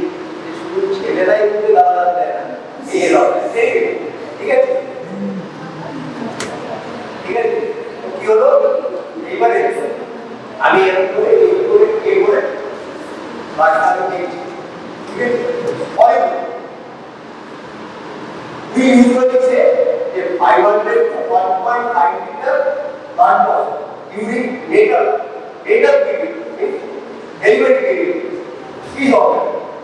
500 থেকে 1 লিটার পর্যন্ত না, ঠিক আছে? এবার কি এরকম করে নিয়ে ঠিক আছে মায়ের ইউটারাস থেকে কেন weak of polyethylene is inside the uterus, so uterus starts violent contract, uterus যদি রিল্যাক্স হয়ে যেত ঠিক আছে তাহলে কি হতো, uterus রিল্যাক্স হয়ে গেলে ওর ব্লাড ফ্লোটা অথবা ব্লাড ওর ড্রপ হতো। এবারে যেহেতু ভায়োলেন্টলি কন্ট্রাক্ট হচ্ছে we eat relief, eat contraction it attacks blood and we eat relief, relaxation it releases the blood, ঠিক আছে? তো কাজ অফ blood is coming পুরো হোল্ডিং লাইক একটা ভ্যালু, ঠিক আছে? দুটো ভ্যালু, তিনটে ভ্যালু, চারটে ভ্যালু, ঠিক আছে? According to your capability, energy capability, কতটা স্ট্রেস দিতে সেই অনুযায়ী, ঠিক আছে? চারটে পাঁচটা হওয়ার পরে সিস্টেম স্যার, ঠিক আছে? যে কাজ চারপাশে থাকে হাউসটা মেডিকেল অফিসার আরএমও বিএ দিয়ে থাকবে, ঠিক আছে? পয়েন্টে ফোরওয়ার্ড করে গেছে তো তখন এটা পাওয়া বের করবি স্যার this is this, ঠিক আছে? it is having postpartum CPR, postpartum abdomen, and the father is going to that this common say father, so you have to say SOS. What you have to do, you have to say SOS. Understood the word? Which is wrong, ঠিক আছে? or it is not that wrong, it is not that wrong, ছটা সাতটা হ্যাঁ ওটার উপরে কিছু depend করে তুই কতটা আইডিয়া তুই কতটা কমেন্ট করতে পারে, তিনটে চারটে পাঁচটা হয়ে গেলে তো দেখবে অ্যাড্রেনালিন লেভেল একদম ক্যাট করে নিয়েছে, আর এই অ্যাড্রেনালিন ওভাবে কি করতে হবে যারা আরেকটা অনেক ডেলিভারি করে সে হয়তো ছটা সাতটা পর্যন্ত নিয়ে কিন্তু দুই চারটে পাঁচটা হবে সে আর ওরা কিনতে পারবে না লেভেল করতেই পারবে, আন্ডারস্টুড? না এই কথাটা এইভাবে এই যে বলেছে বিজনেসের সাথে পাশেরটাকে ক্লাসিফিকেশন শুরু করেছিল যে যদি এটা যদি সেন্টারে না আমি বিকল্প করতে যদি সেন্টারে না, ঠিক আছে? যদি এতে দিতে হয় তাকে ব্যাকডোর বলে, ঠিক আছে? এই মেমব্রেনের মধ্যে হয় তাকে ভেরামেন্টাল বলে, হ্যাঁ এটা আইলক বলতে পারে, টাইলক বলতে পারে, আমাদের উপরে একটা অ্যাক্সেসরি লো বলতে পারে, এটা ব্লাড ভেসেল দিয়ে এর সাথে কানেক্টেড, ঠিক আছে? আবার পুরিয়া হবে মানে পুরো এই স্ট্রাকচারটার বাইরে একটা স্ট্রেট অফ পাশেরটা ডিল করে থাকে, পাশেরটা পুরিয়া এর দিকে মাসকুলার কমিউনিটি, ঠিক আছে? তারপরে ব্লাড ভেসেলসের ক্যারেক্টার দিয়ে বলেছিল যদি ইউনিফর্মলি ডায়াগনোসিস দান করে দেয় তাহলে ক্যালিবারটা বড় থেকে ছোট ক্যালিবারে আসবে, ঠিক আছে? তাকে বলে কি ডিসপার্সমেন্ট, আর যদি এটা ইউনিফর্মলি প্রথম থেকে শেষ পর্যন্ত একই ক্যালিবারে থাকে আর ডায়াগনোসিস দান করে তাকে বলে রেজিস্টার টাইপ। এগুলো তো বলে দিয়েছিলাম তো আমি সব ফিক্স হতে যাচ্ছি, ঠিক আছে? হ্যাঁ আর পাশে রেজিস্টার দিয়ে বলে নিয়ে রেজিস্টার বলে কি মেরে এই জন্য দিয়ে দিলা, ঠিক আছে? পুরো জানি তোমাদের জানি পুরো মানতুল এই বলে জানি মানতুল কথা শুনেছি তোরা শুনেছি এই চার রেজিস্টার খুবই ইম্পর্টেন্ট। আচ্ছা এটা হলো আবার প্লাসেন্টার পজিশন অনুযায়ী প্লাসেন্টার প্রিভিয়া কোথায় আছে, ঠিক আছে? প্লাসেন্টার প্রিভিয়া এই যে প্লাসেন্টার প্রিভিয়া ভিডিও যদি আপার এন্ড পসটেরিয়র সেগমেন্টে হয় ইন্টারসে, ঠিক আছে? সেটা নরমাল যত নিচের দিকে দেখে যদি ইন্টারনাল অফ, ঠিক আছে? ইন্টারসটা এরকম এগুলো বলে কিছু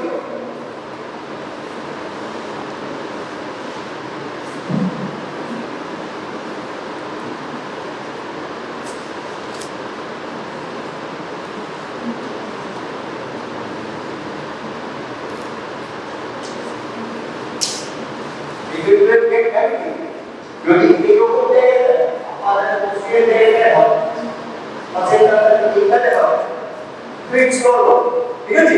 এবার যত বডি নিচে নিচে আস্তে আস্তে আস্তে আস্তে যদি এইখানটায় চলে আসে, ঠিক আছে? তো এটা এক্সটার্নাল লস, এটা ইন্টারনাল লস, ঠিক আছে? এইখানটা দিয়ে যখনই ইনফ্রাই কন্ট্রাকশন এটা যখন ওপেন করবে তুমি এটা দেখতে পারবে হলো এবার এই ডিগ্রি যদিও পার্সিয়ালি উইথ নর্মাল দেখা যাচ্ছে কম্পেয়ার করার সময় দেখা যাচ্ছে সেটা একটা ডিগ্রি নর্মালিও দেখা যাচ্ছে সেকেন্ড ডিগ্রি ঠিক আছে পুরোটা ওভারল্যাপ করে দিচ্ছে থার্ড ডিগ্রি ঠিক আছে আর নর্মালি পুরোটা ওভারল্যাপ করে দিচ্ছে গার্ড করে দিচ্ছে এই তো কোন ডিগ্রিও পার্সিয়াল টিচার বলছে the possible position will be straight one and possible direct classification হচ্ছে পাশেরটা যদি পাশেরটা নরমালি বলতে কমপ্লিট করতে পারে পঞ্চম ঠিক আছে যদি ব্যাসালিজে চলে যায় তাহলে ওটা প্রচন্ড ওকে অ্যাটাচমেন্ট এক্সপ্রেস করে এটা বেশি হয়ে যাবে সেটাকে বলে নাম্বার 1 ফার্স্ট গ্রেড নাকি পাশেরটা grade attach to the aceto vessel for placenta actricum. This is for actricum.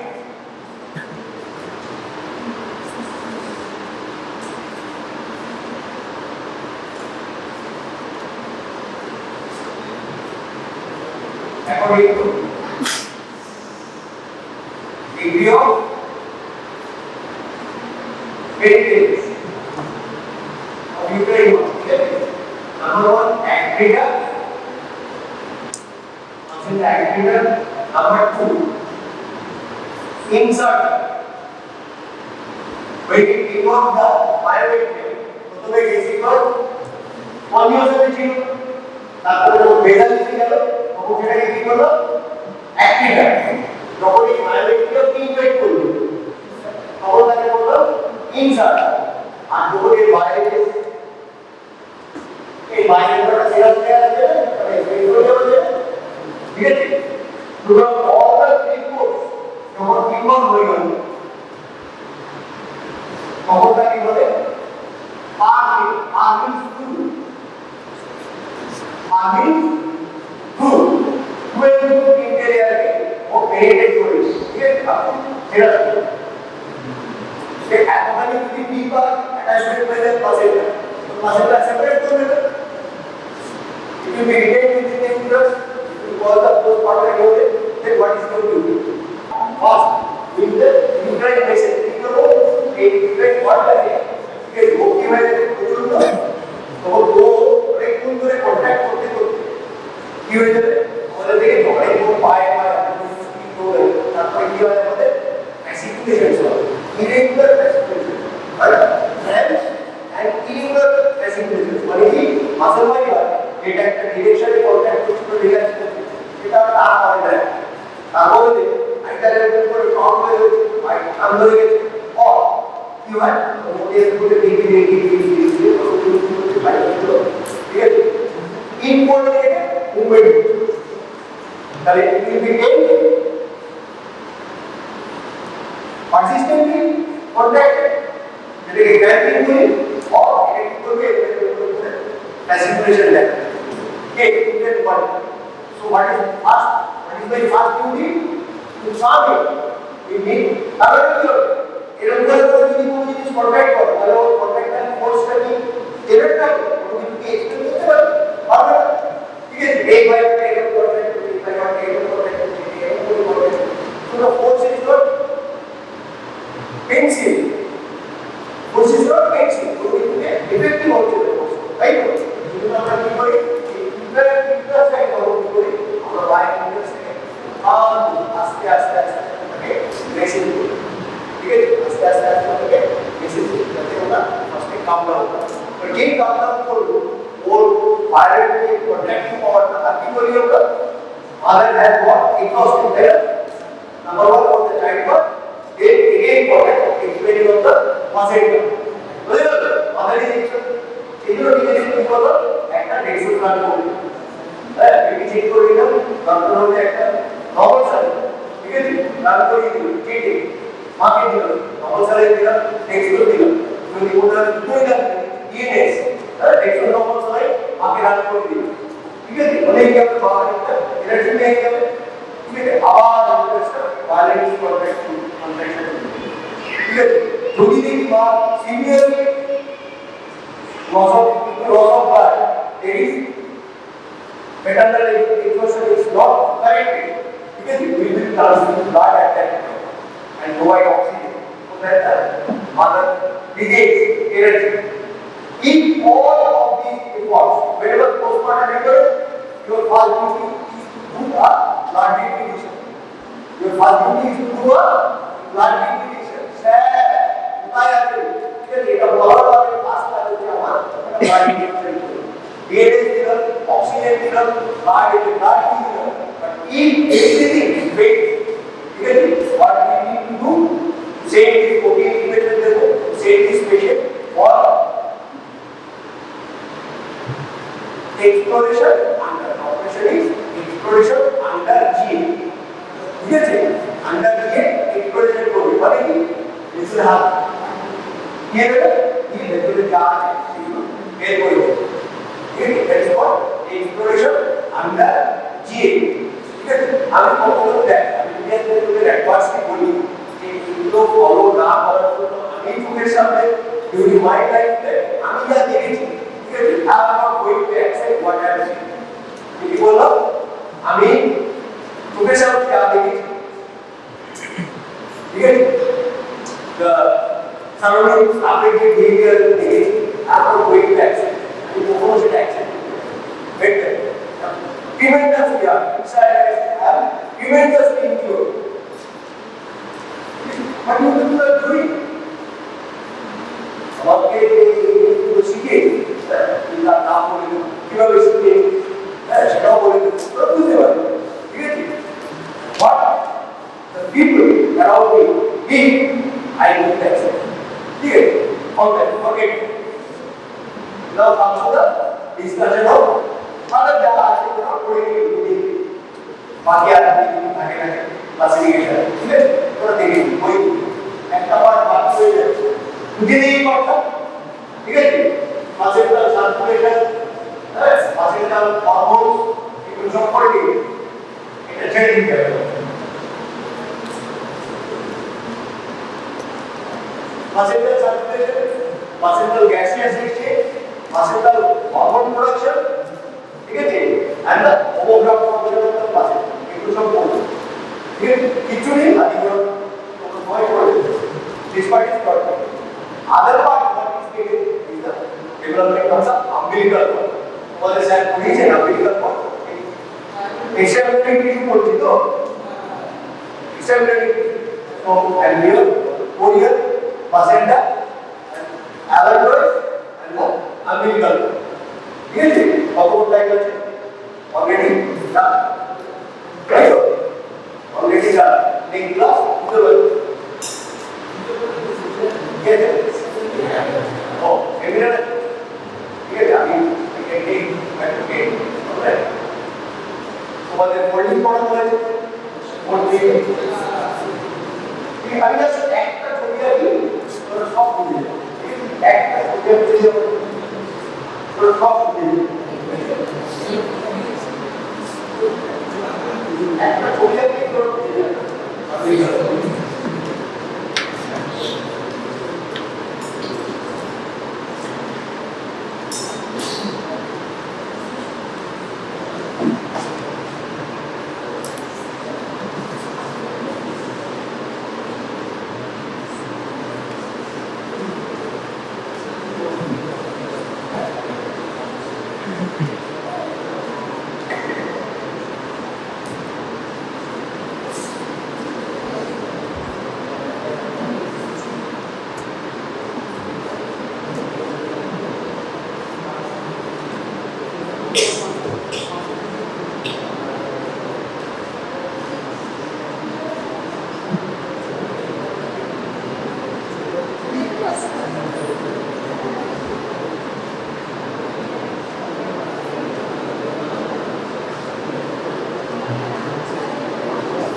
and here this is the yolk sac.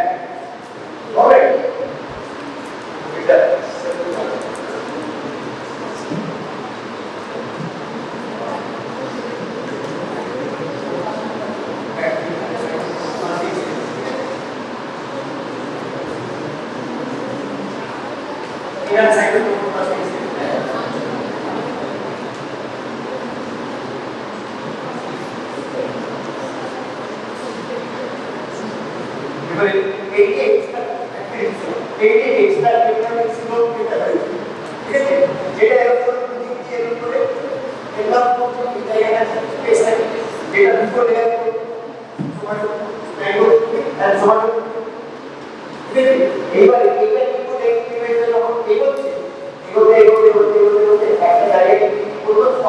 We have Dr. Shukla sir with us, and he has expertise in digital health. So we have arranged a special session on introduction to digital health.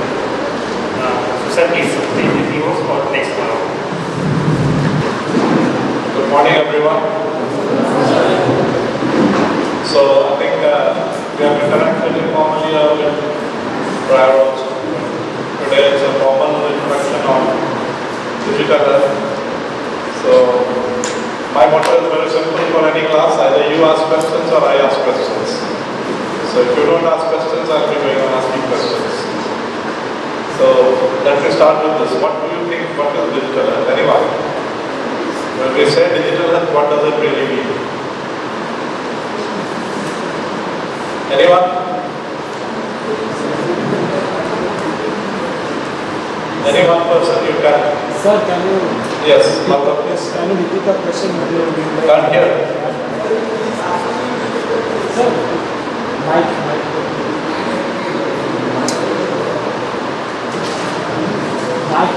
Mic sound.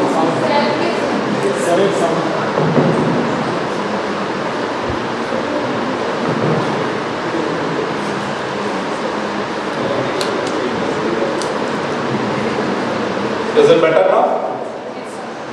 Yes. So my question is simple. What is digital health? What is digital health? What do you understand by the term digital health? Any of you? Yes. So it's the system by which we provide healthcare door to door without actual contact between the doctor and the patient by using the internet. Without actual contact.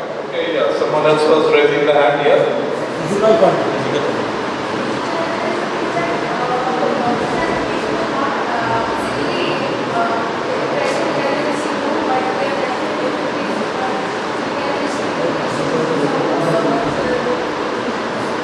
So everything virtual, nothing physical.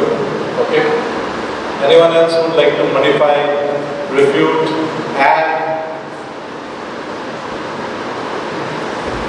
Okay. I'll go to the formal presentation. Actually, the World Health Organization in 2019 started a division of digital health, and they have brought out a global strategy on digital health 2020 to 2025. This is a seminal document for digital health globally. And if you go through this document, I would urge everyone to download it. It's available in the public domain. You should download it and go through it. So, here if you see in the lower part of the slide, I have marked the definition. So, what is the definition of digital health? Can you read it? What is it? The field of technology and practice associated with the development and use of digital technologies to improve health. It's a very broad definition. It's an umbrella term that has got a huge spectrum.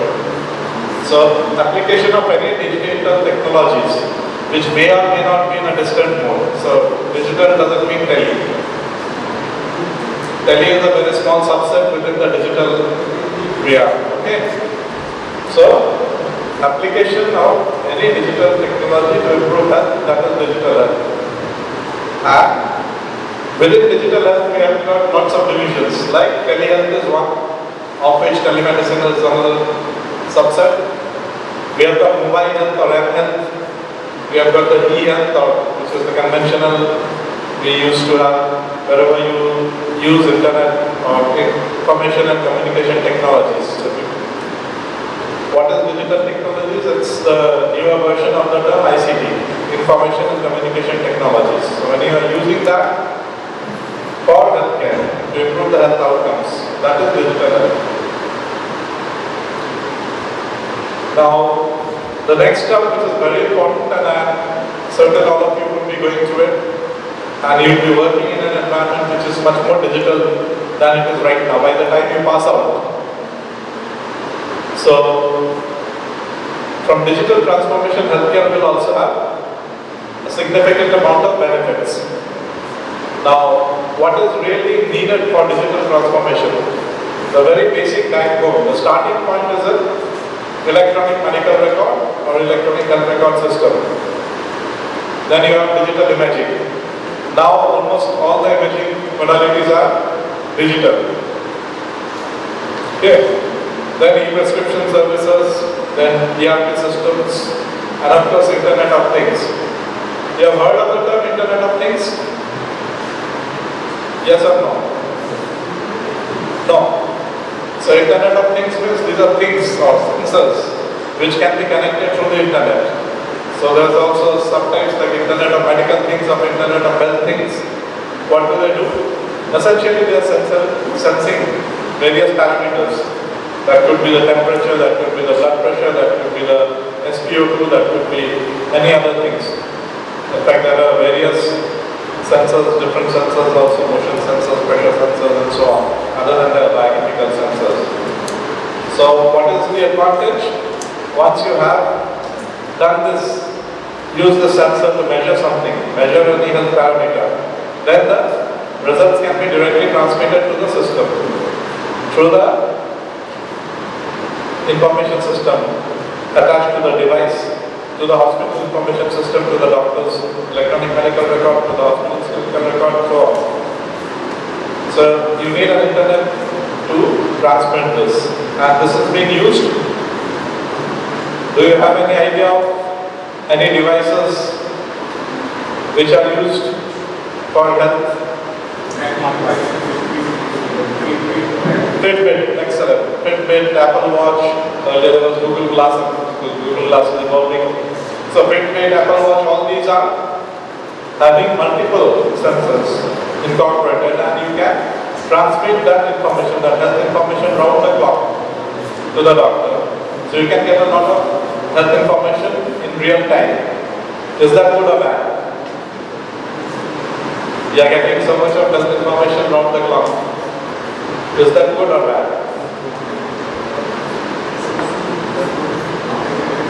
For management, whether the patient has got some problem, needs some management intervention. So if you have a lot of information round the clock, is that good or bad? Either good or bad, which one?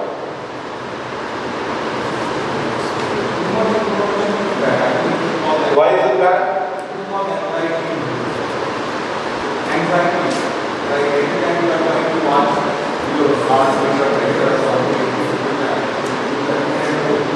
No, you may have anxiety when you're watching it at any given point of time, any instant, but I'm talking about the whole volume. So you have data 24/7, 24 hours information. Will that help you in managing the person if there's a problem? No, sir. Yes, very simple, very easy. There's no problem. Sir, there is problem. What is the problem? What? Sir, I don't know. Too much of data might be overlapping and it may make you confused. Yes, that's called information explosion. So you'll have data deluge. If you have too much of data, deluge like an image. If you go to swim in the sea and there's a huge big wave, instead of swimming you may be drifting. You may be drifted away. So a lot of information is not so useful. So what do you really need? What will be very useful? Sir, we need to know, sir, from where we can get a particular data. We need that knowledge from where we can get a particular data when we need it. So you have to analyze the data, you have to find the useful part, which is going to affect something which is perhaps not normal. So you have to find that out. So for that, knowing that, you need to have a lot of thing which is known as information literacy or data literacy. Now, I think you have been hearing about the term research, a lot of you. So if you want to do any research, digital or otherwise, it doesn't matter. What do you need to do research?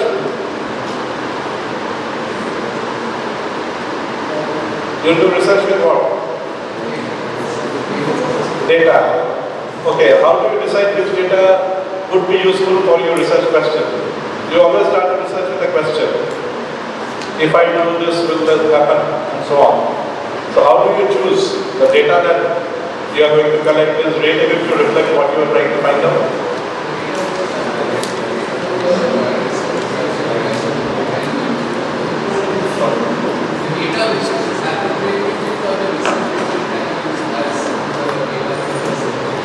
Which data to collect? That's what I'm asking. I'll give an example. Suppose you want to measure whether a newborn child is growing properly, and you decide the data that I'm going to collect is the growth of the hair on the head. Is that the right data to work on? Because that doesn't reflect anything at all. Whereas if you decide the height of the child or the weight of the child, that would be more reflective of the growth, proper or not. But this is not. So that's very important. Often we do research, we try to select data which doesn't serve the purpose. But we have data, lots of numbers, you can easily do data crunching. Now computation is very easy.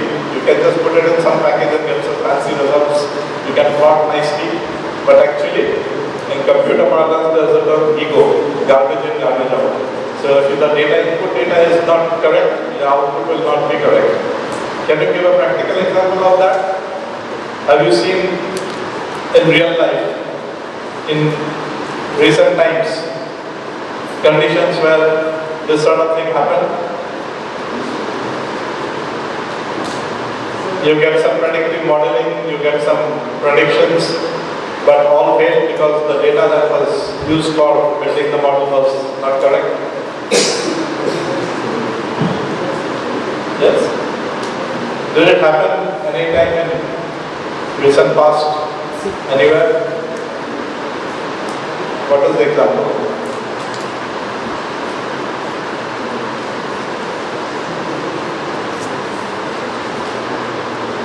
Did you hear of the predictions of the wave, the second wave of COVID-19 pandemic, third wave of COVID-19 pandemic and so on? Did all the predictions come right? No. Why? Because the modeling was based on data which was not the right data. They did actually collect the data which would have given better results. But we have had some of the scientists doing better predictive modeling which were more or less near to the accurate one. But most of them failed because of this. It's very important. You need to know. You have to have that data literacy. Which data to use? How do you maintain the quality of the data? Quality of data is also very important. So, for this digital transformation, when we are collecting the data in digital format, what is the biggest challenge?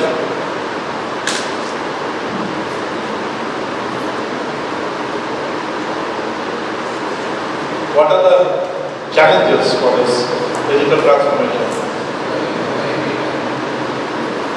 I mean, what is the challenge?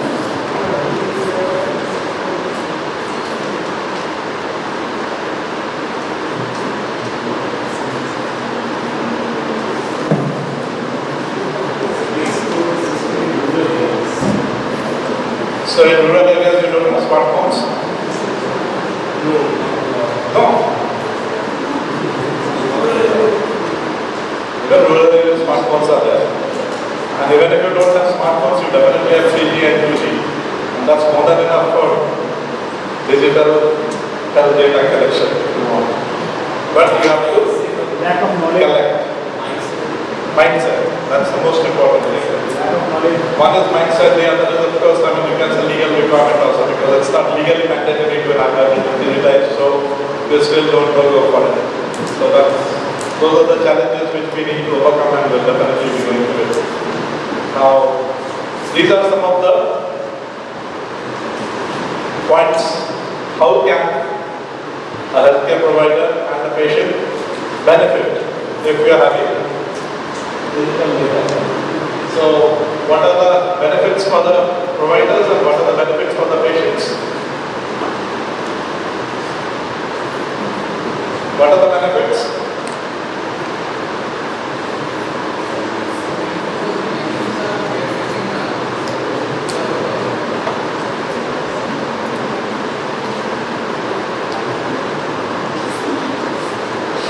Maybe you can also take from this side that you can see the presentation better. From there you can see the presentation better. Why don't you shift it? It's all like me.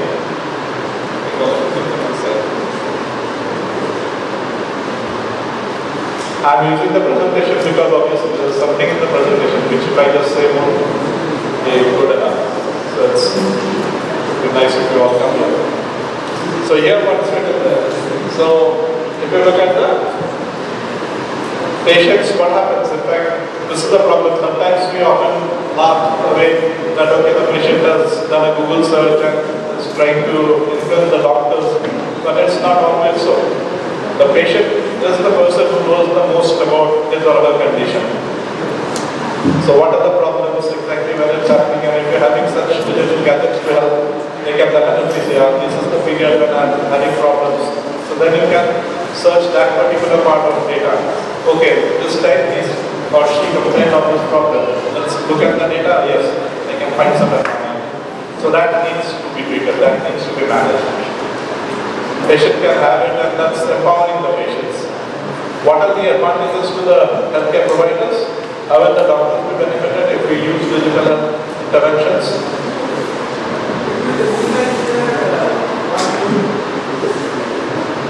What are the points written here? There are 4 points written here. What are these 4 points?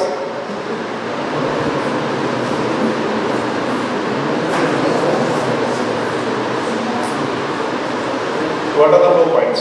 What are the 4 advantages for the healthcare providers?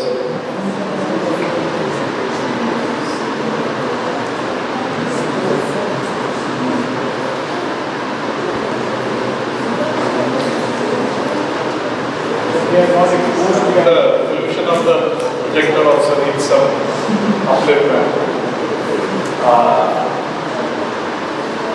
You don't need to repeat the tests. So if you think there's a problem, you can just go and find out from the digital intervention which it has already captured. So you can remove the duplication, which may also reduce a lot of cost if you're advising some tests from some labs outside.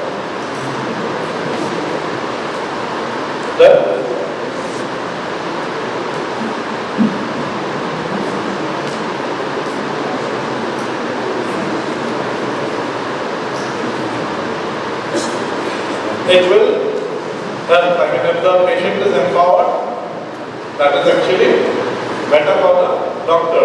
Why? What is one common problem which we have? A doctor writes a prescription and the patient goes home. And then what happens? The patient often doesn't comply. If patient compliance is a very serious issue, especially if the patients are of the elderly age group.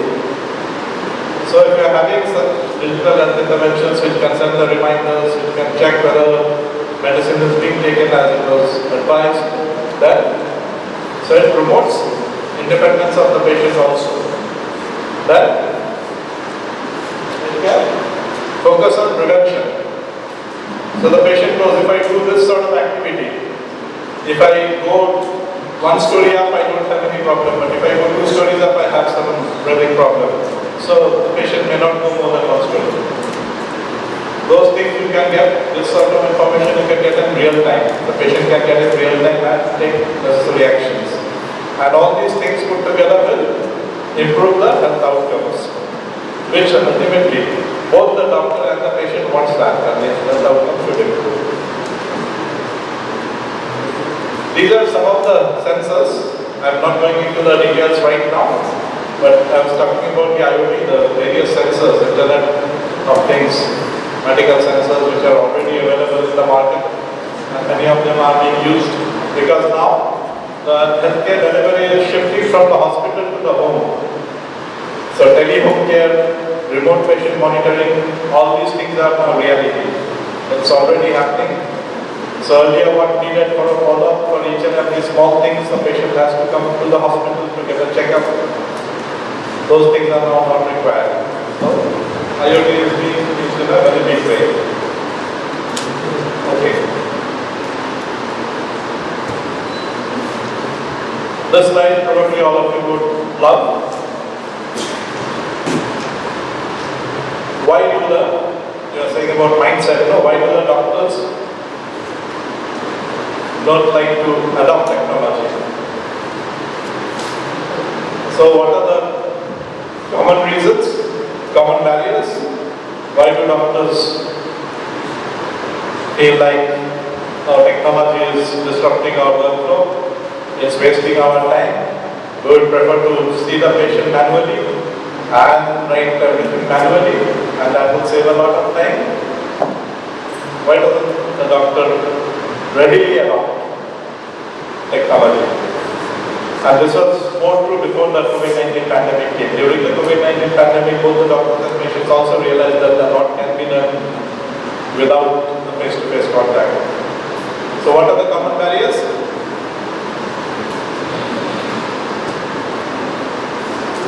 What are the common barriers? Can you read any of these? Does it sound familiar, any of these you think? It applies to you?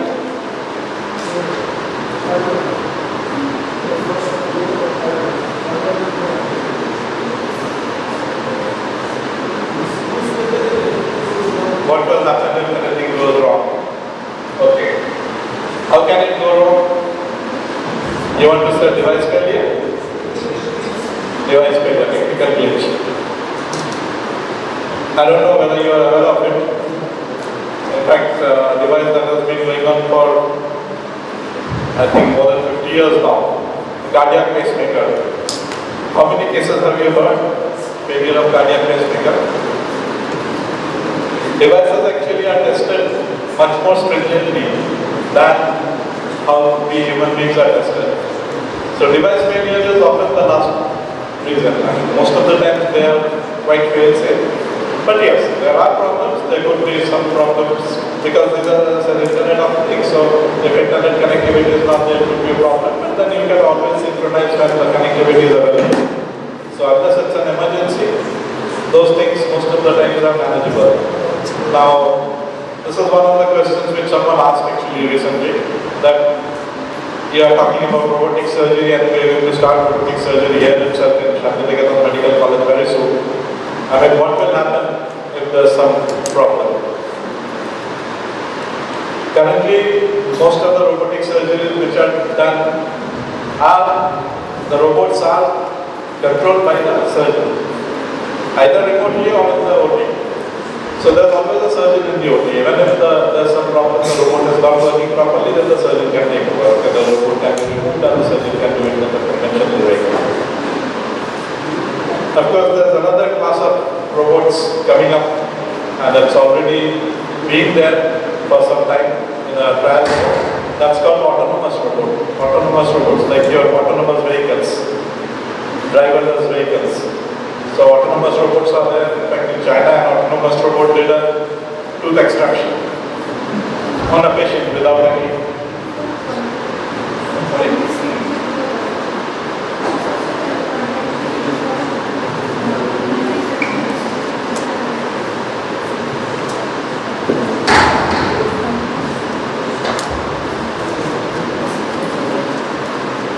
Which one you are saying?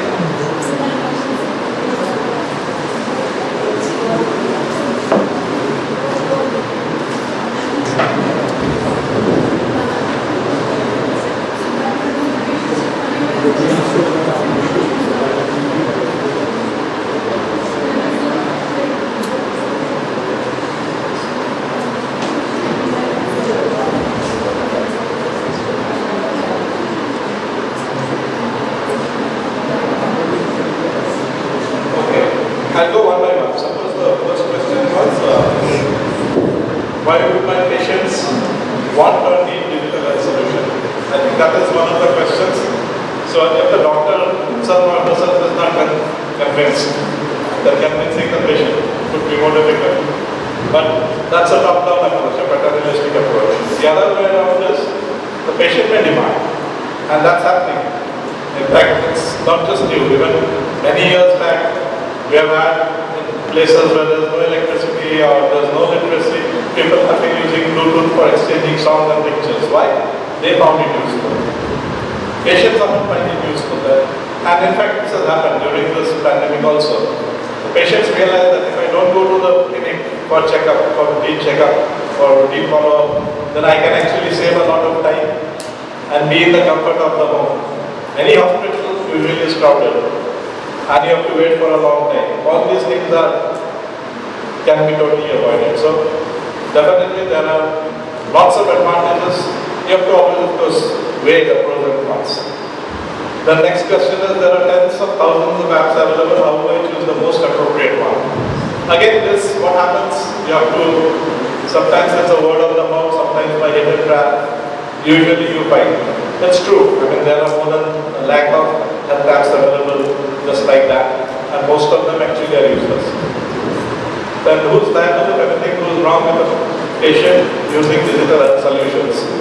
I don't know if you are aware, but for any device, so if a digital health solution is taken as a device, obviously the company will also be liable, like which has recently happened in case of implants. The company has been sued and the company is paying compensation and they have withdrawn those 40 implants. So in India, what we have for the medical devices rules, 2017, an amendment came in 2020, whereby actually we are having software as a medical device also included. Although in India so far, no software as a medical device has been approved as a medical device. Whereas in US FDA, they have approved quite a few. It did start very long back. It started just about 2 years back. But now they have got a lot many, so probably we are also going to go. So once we go for the approval stages, those problems will be gone. Then wearables can produce a lot of data, and how do I manage it? And that is where the training on health data literacy is essential. And I think all of you should become health data literate, and I'll be taking some classes on that regularly, maybe from 5 p.m. to 6 p.m. So that particularly those of you who are interested or want to stay ahead of things, you can catch up quickly right now, and whether you like it or not, whether you want it or not, by the time you pass out, you probably won't be able to survive well unless you have a good health data literacy and digital health literacy. So that's a fact.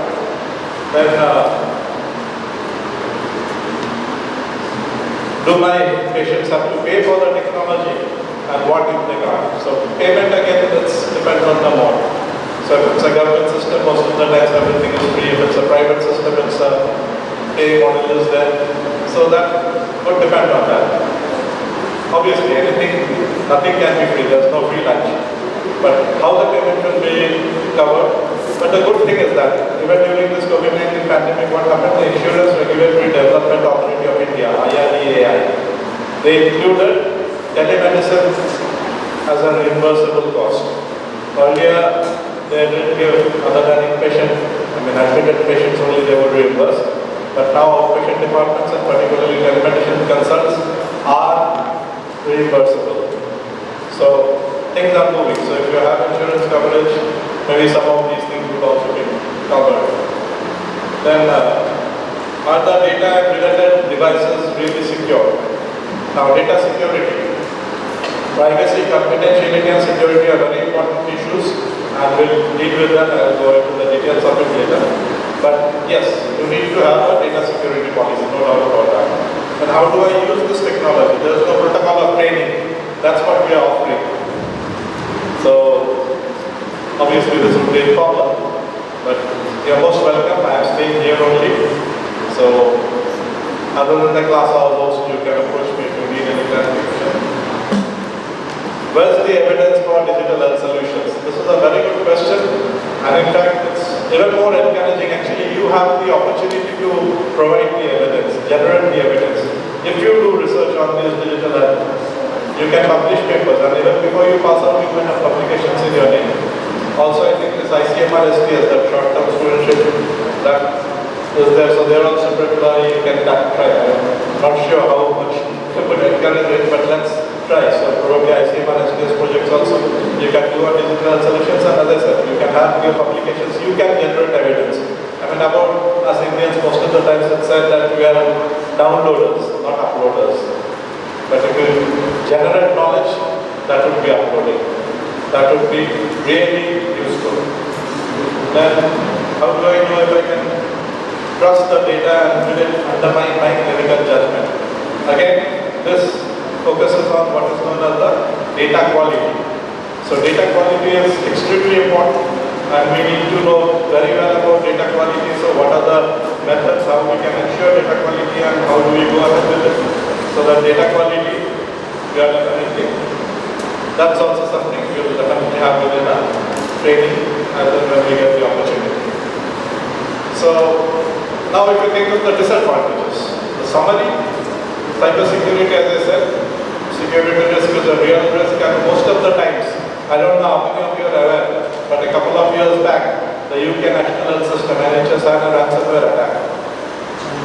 And what was the reason? Again, it's a simple human ignorance or callousness that they didn't update a particular security patch. Often what happens, anyone shares the password, so the doctor would be sharing the password with the office staff or nurses and so on. So anyone can use it for these purposes. So security is very important, and I think all of you should keep that in mind. The next is the impersonal patient-doctor relation or interaction. Incidentally, if you're having a two-way video conference, that is reduced a lot. And I don't know whether you are aware of it. Which discipline has done the most successful rate in telemedicine practice, and that's been given from pre-COVID times. In which discipline do you think telemedicine has been most successful so far?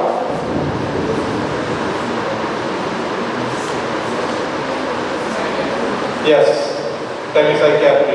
Telepsychiatry has done, because they're more than the investigation, lab investigation, it's really the human interactions, the doctor and patient talking face to face. And a good connectivity can be a very good two-way video conferencing. So those things are also out there, and in fact things are improving a lot. Third one is very important, frustration with poor implementation. So that will remain, that will take some time, because essentially what we need, that's called change management. We need to go in for change management. Now, for nursing also, digital nursing has come in a big way. So the NHS has actually started a digital nurse network. So it's not just for the doctors, for the nurses as well as the allied professionals or paramedicals, the technologists. So when you talk about digital health, it is inherently a multidisciplinary interaction. It's not just one person doing. So what our President says, time and again, we need to work together. That's very important. If you are really going to implement digital health in a proper way and a useful way. This is how it's evolved over the years. So from the 60s to the 80s, we had the mainframes and the personal computers. Then from the 90s to 2000s, we had the client-server internet. Then 2000 onwards, the cloud computing has come in a big way. Mobile computing has come in a big way. And big data analytics has also come in a big way. Now we are moving towards intelligent technologies. And for intelligent technologies, what do we need? We essentially first need this is the most important part of the health data platform. That is the electronic medical record or the electronic health record system. Once we have that properly, we need to do proper data management. It could be on the cloud platform. Then we can apply this artificial intelligence, machine learning, Internet of Things, and all the analytics, internet technology, so we can go for improving patient outcomes, operational efficiency, data-driven clinical innovations, patient customer experience, and power workflows. All these things are very much possible. So now we are adding intelligence to the system, but I come back to it. The basic prerequisite is an electronic medical record. If there is no electronic medical record, there is no digital health. Okay. Keep keep that in mind. These are the steps. I won't go into the details right now. And what are the trends for 2022? If we look at the trends of digital health in 2022, the first is rise of on-demand healthcare. Patients want it at their own time, at their own convenience. Then big data, as I said, if you have big data analytics, you can lower the rate of medication errors. You can facilitate preventive care, and obviously the staff distribution can also be more rational. We can treat patients with virtual reality, and tomorrow we are going to have some demonstration also on virtual reality and augmented reality. Dr. Natesh will be demonstrating some of these things tomorrow and the after tomorrow. Then growth of wearable medical devices, so heart rate sensors, exercise trackers, sweat meters, oximeters, then all these things, they would be personalizing the healthcare experience. For insurance pricing also, as I said, most of the things are being now included, and incentives. So insurance companies are now going out towards the healthy models. If you remain healthy, you get some bonus. So you have to pay less premium like that. And gamification opportunities. I have a publication on gamification for healthcare delivery, so we can discuss about that later. But gamification essentially is the reward policy. So if you do something, some activity, and then you get some reward. Then predictive healthcare, then artificial intelligence, blockchain, if you have an electronic health record and blockchain, then security issues can be taken care of more easily. And the thing that I was saying, so if you have personal devices, and you can then send the data to the hospital or the clinic or the doctor who's waiting. For this seamless integration of health information, of course, you need a lot of standards. Standards is my specialty. I've been working with the standards. I've been an international expert for clinical terminology standards, Tuberosity from 2015 to 18. I'm also proud member of the HL7 Foundation, which is a well-known standard which is being globally adopted, and it's also mentioned in the National Digital Health Blueprint of India. So all these things are very important for the standards. I'm also in multiple committees in the Bureau of Indian Standards, which on health informatics and related things. So it's very important to have a standards compliant electronic medical record system, then we can make the best use of it. And we are having this CDOC SMC portal. I think all of you are aware of it. I think tonight it will be formally inaugurated by Dr. Natesh Bala, who is going to show you the AR/VR applications tomorrow and the after tomorrow. So a lot of exciting happenings just around the corner. And this is the Shantinikatan Digital Research Team, where you can all come and join some projects. Like this is one current research project. We have the integrating an EMR or EHS system with medical devices to standards compliance system. This is for the account West Bengal. We are going to have a practical session tomorrow, so maybe 5-6 of you can come. Tomorrow at Shantinikatan, Shemanikatam, we are going to have a practical session. And how will this practical session go? So groups will be formed with students from the different streams. So maybe 5 MBBS students, 10 nursing students, 5 paramedical students, 5 ITI non-taking students. So 20-25 people, we could divide into 4 or 5 groups, and then we can work with the actual patient workflow and learn exactly what do you need to do, how do you go ahead, how can you help in doing it better. And that's the end of my talk. So it's over to you. Any questions? Most welcome. I asked many questions, you have to ask me. So this is the time. Although we started late, we still have 3 minutes before the hour. So you get 3 minutes to ask questions. Over to you. Anyone, any question?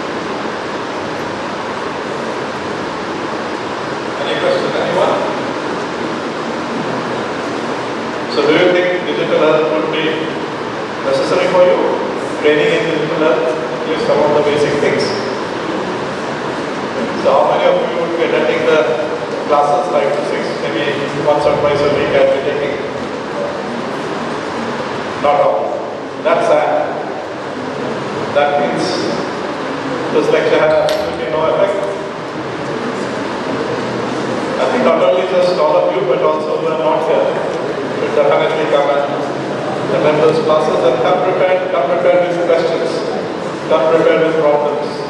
You should ask. The more you ask, the more you learn. If you just listen to whatever I go on saying, that won't make much of a difference, okay? So I think you should come prepared, and I think Dr. would be telling you more about exactly how we plan to do it. So over to you, sir. Thank you very much. First, you need to know the concept of vector. So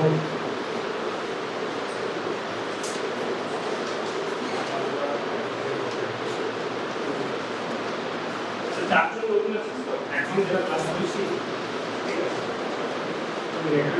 পরে আসি first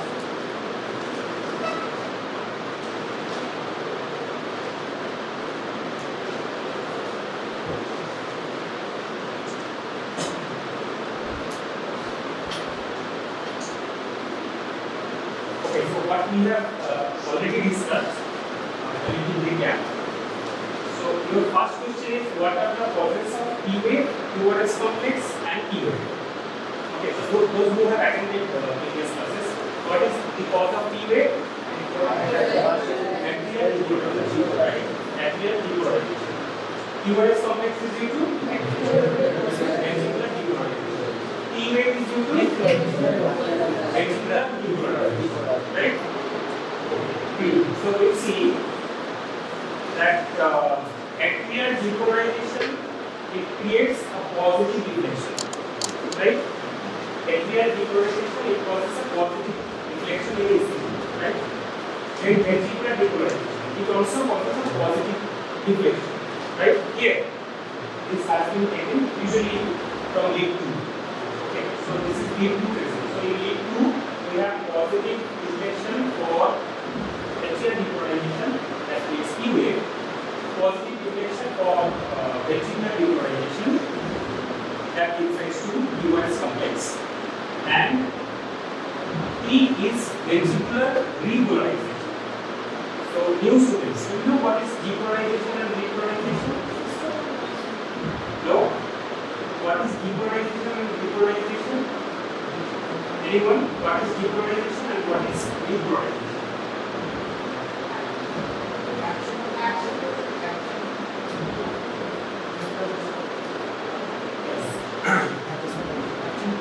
So I have defined resting membrane potential for any cell, right?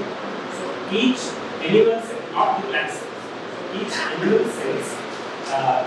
cell maintain a potential difference across the cell membrane, where inside of the cell is negative in respect to the exterior, right? So if we connect microelectrode, one microelectrode inside the cell, just inside the membrane, and one microelectrode outside the membrane. So we get the potential difference, right? And this is called resting membrane potential, right? So inside negative, outside positive. And because the cell is polarized, right? And when this is reversed, that is inside positive, outside negative, we call the cell is depolarized, right? The cell is depolarized. Okay. Now, for any nerve impulse, or any electrical impulse, to pass, we need to create action potential, right? We need to create action potential. So action potential, all of you know. Okay, some of you have not attended general physiology classes, right? So again, the recap for action potential. Action potential is a rapid and active change in membrane potential, followed by return to resting membrane potential, right? So when the cell is depolarized, polarized position, when the cell is depolarized, I guess I need to use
inside negative, outside positive. We call the same is polarized, right? And when this is reversed, inside positive, we call it depolarized. Okay.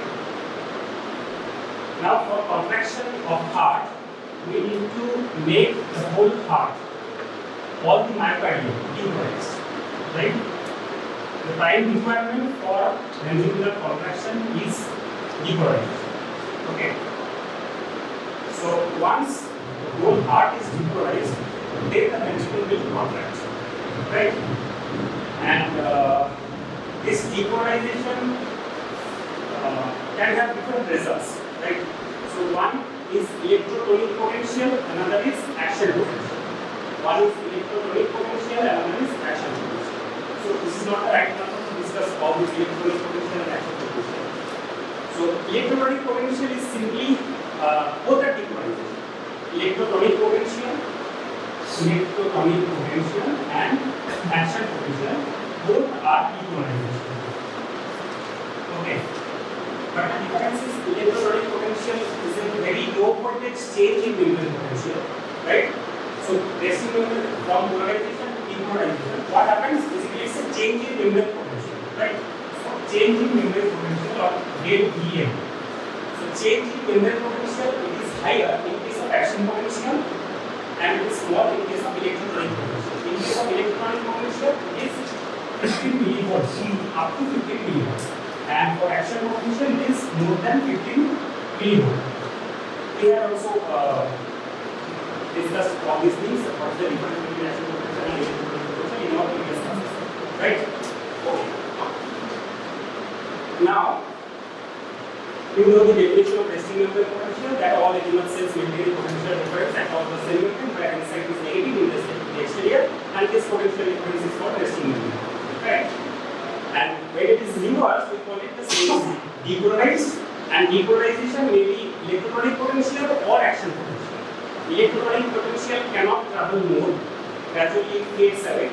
But when it is action potential, without any change in voltage, it can travel. So without any change in voltage, it can travel, right? So action potential, if we connect nerve, one nerve, second nerve, third nerve, there are multiple neurons. If we connect multiple neurons, so action potential can travel without losing its strength, right? Without losing its strength.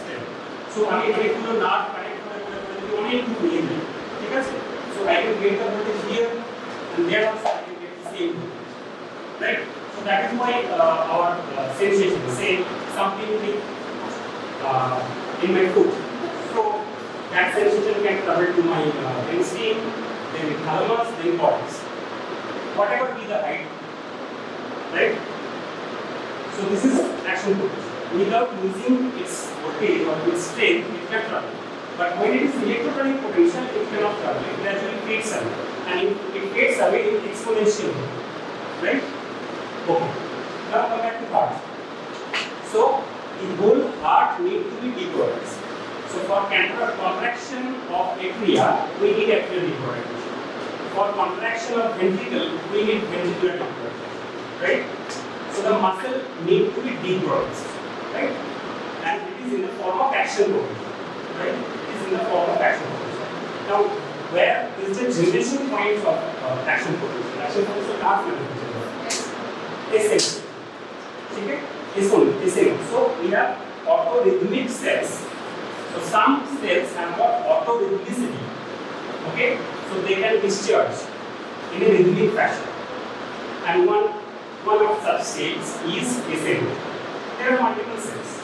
There are multiple cells that have got the property of autorhythmicity. Okay? It may be single, it may be epinode, it may be Purkinje fibers, bundle of keys, and even myocardium. Myocardium will be atria, myocardium will be ventricle. Okay, in some special cases, they can also become autorhythmic, right? But the normal, in a normal individual, the autorhythmic cell is essential, right? So, action potential is generating at SM in normal individual. Now we are discussing visual, we are not going to tackle Okay, so when SA node fails, there is a hierarchy. So when SA node fails, AP node can take up its action, right? And when AP node fails, Purkinje fibers will take up its action, right? So in heart, so SA node over here is the AP node, right? So now SA node is generating action potential, and that action potential is spread out to the atrium first. Okay, spread out to the atrium first, right? So this is your RA, this is your A, and this is SA A, this is ABA, right? Okay. Now this is the first vector. Okay, this is the first vector. Actually, what happens from this SA node, action potential travels in multiple directions. Okay, action potential travels in multiple directions, and it gradually involves the whole atrium. Right? It gradually involves the whole atrium. The whole atrium is importance. Okay, and definitely, right atrium is depolarized first, and the left atrium. Right? So we have the direction through which the atria is depolarized, we call it vector. Right? We call it a vector. Why vector? Because just for other vectors in your physics, right? You can define the vector into f cos theta and f sin theta, right? So likewise, you can divide this vector, right? Okay. So all of these vectors that depolarize the atria, we have a resultant vector, and the resultant vector is this, right? Resultant vector is this. So this is called atrial depolarization vector. Okay, atrial depolarization vector. That means action potential is generating. There is some mechanism. There is some molecular mechanism. There are some ion channels that are involved. That we will discuss in our theory classes. So how action potential is generated. What are the ion channels that are involved in generating this action potential, right? How that action potential look like in SMO, how the action potential look like in myocardium. So all of these things we will discuss in our theory classes. Okay. Okay. So the first vector or atrial vector, it moves the direction from SMO to ABM. Okay. This is the first vector, and we call it atrial vector. And this atrial vector or atrial depolarization gives rise to T wave. Right? Why T wave? Because in my previous classes, I indicated to you that when a vector moves towards a limb, okay, when a vector moves towards a limb, it gives rise to positive deflection. Okay. So if this is my heart, okay, if this one is my heart, so atrial depolarization vector, it is moving in this direction, right? In this direction, and my limb is here.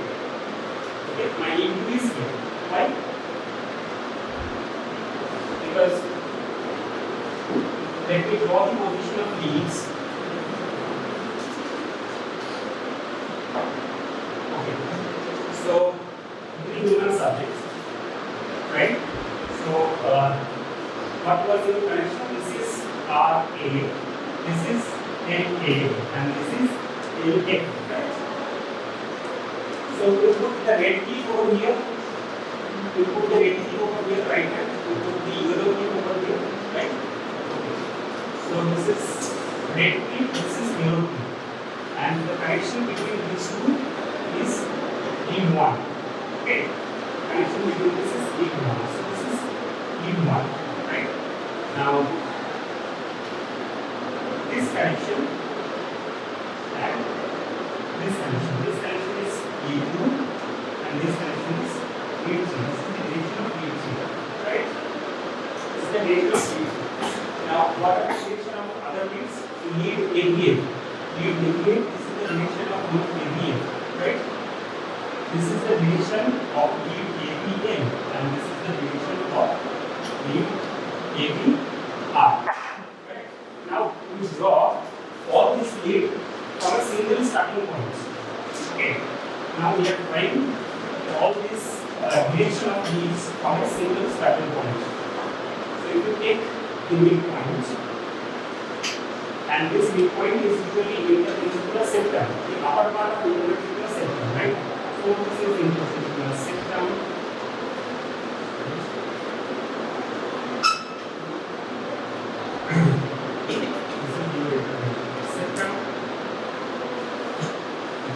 Right. Only the ventricle is wrong, right? Only the ventricle is wrong. So the direction will be, this is lead 1, this is lead 2, this is lead A, this one is lead 3, right? This one is lead ABR, and this one is lead ABN, right? Now, if a depolarization vector, moves towards the lead, it will give rise to positive deflection, right? If the vector moves towards the lead, it gives rise to positive deflection. Make it very clear. Okay. So, this vector, the first vector, atrial depolarization, it is moving towards which lead? Lead 2. So, atrial depolarization, it gives rise to P wave, right? So, P wave, it is positive in lead 2.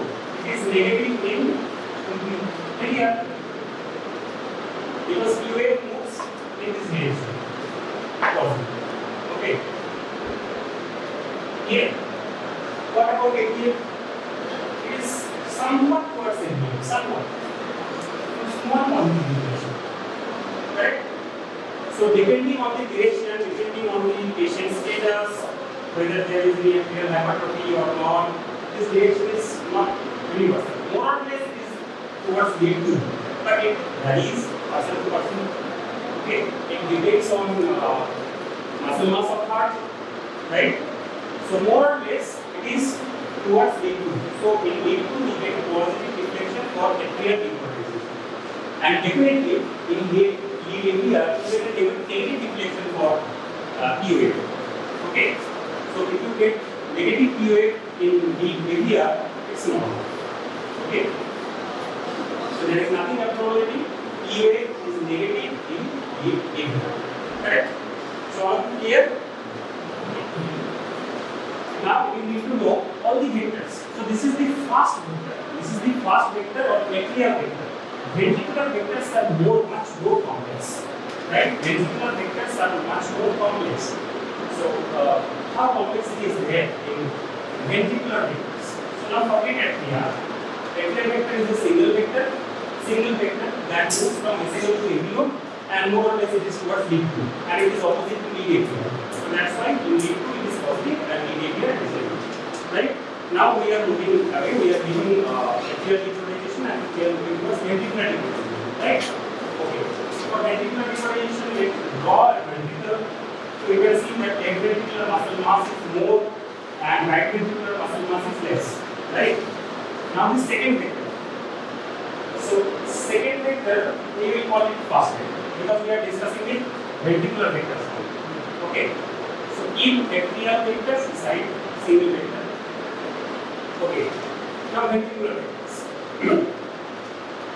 So by knowing this vector, you know how the depolarization wave is spread throughout the ventricular muscles. Okay. We have conduction tissues. So let me draw the conduction tissues. So let's say what? So we call it internodal tract. Okay, it's equal to AV node, internodal tract.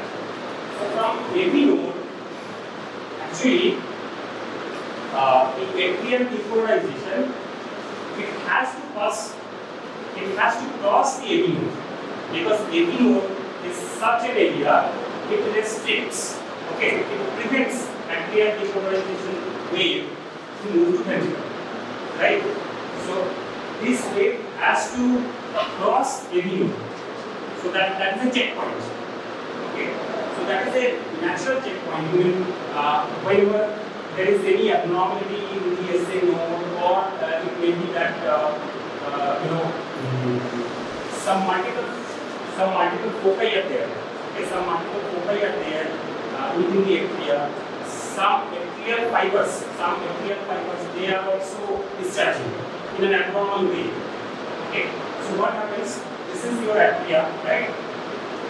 This is atria. So this is ischium. So ischium is discharging, but there are some other foci or focus from where discharge is also coming. It may happen. Yes. Sir, will there be a situation where it's like the atrial depolarization will not be able to reach the ventricular? Definitely, it happens. It happens. Okay. There are lots of pathology, but again we are not discussing any pathology right here. So first understand normal ECG. Okay. So just one abnormality I will cite over here. So that is multifocal atrial tachycardia. We call it MAT, multifocal atrial tachycardia. So it is an abnormality. So other than SNO, some other atrial focus or foci, they give rise to generation of action codes, right?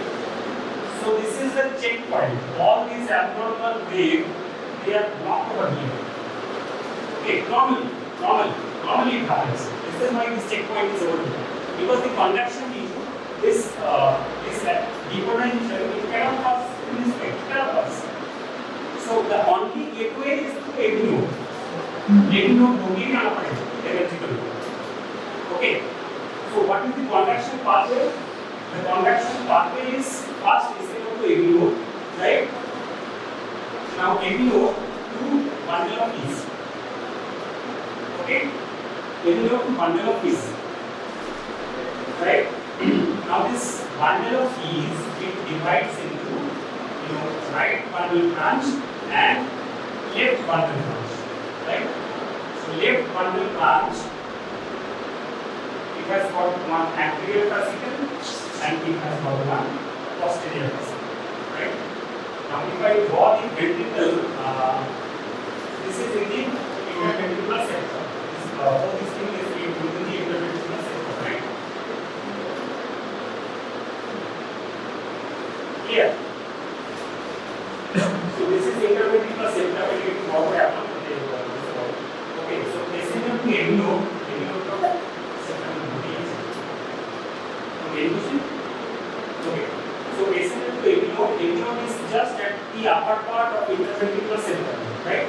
So from AV node, this conducting tissue is bundle of this. This one is right bundle branch. This one is left bundle branch, right? And this solid line is anterior fascicle. This is posterior fascicle, right? So this is only the conduction tissues through which action potential can pass. But this is not absolute, because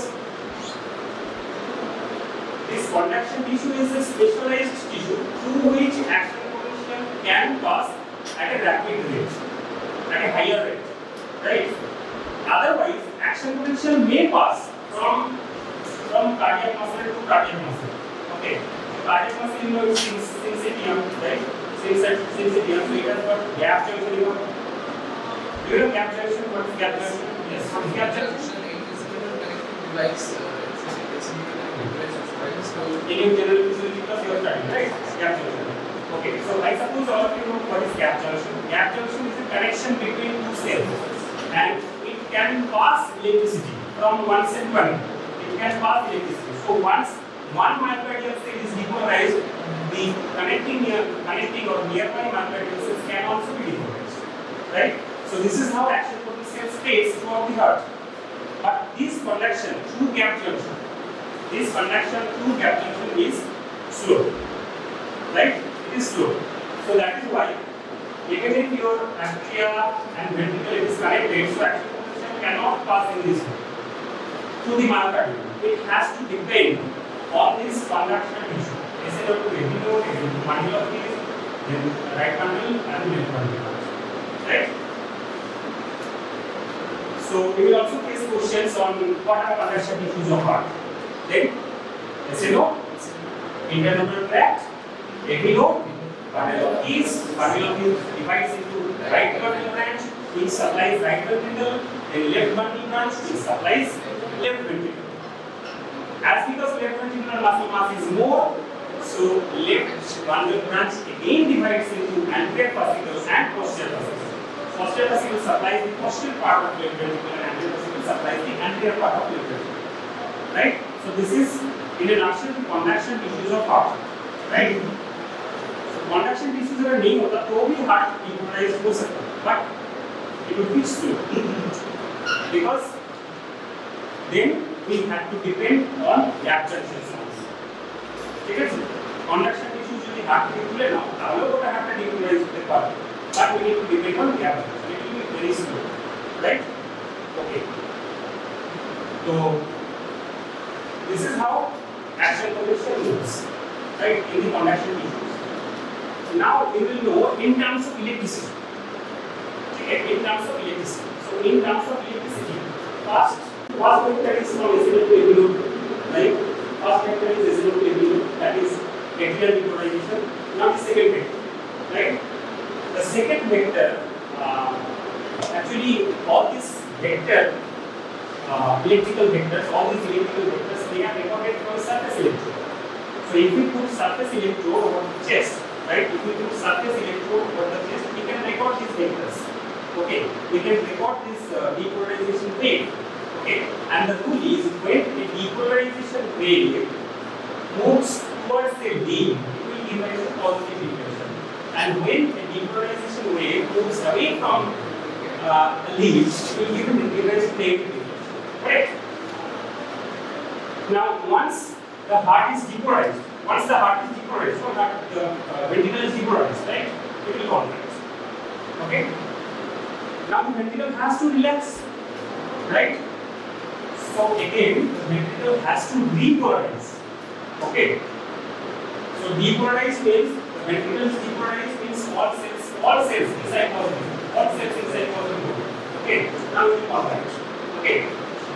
Now, if we cannot move it back to the normal position or polarized state, it will keep on contracting, right? So there will be no diastole. So for diastole to happen, the heart must repolarize. Okay, heart must repolarize from depolarized position to normal polarized. We call it repolarization. Okay, so depolarization wave comes to the conduction tissues in this way, and repolarization happens in the reverse direction, right? Repolarization happens in the reverse direction from apex of the heart to the base of the heart, right? The depolarization wave is base to apex, and repolarization wave is apex to base, right? So the rule is when a depolarization wave moves towards a leaf, when a depolarization wave moves towards the leaf, it will give rise to positive deflection, right? When a depolarization wave moves away from the leaf, it will give rise to negative deflection, right? When a repolarization wave, when a repolarization wave moves towards the leaf, it will give rise to negative deflection. Repolarization.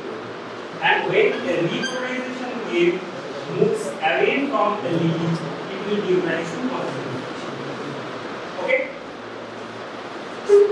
So that means depolarization wave moving towards the leaf is equivalent to repolarization wave moving away from the leaf. Right?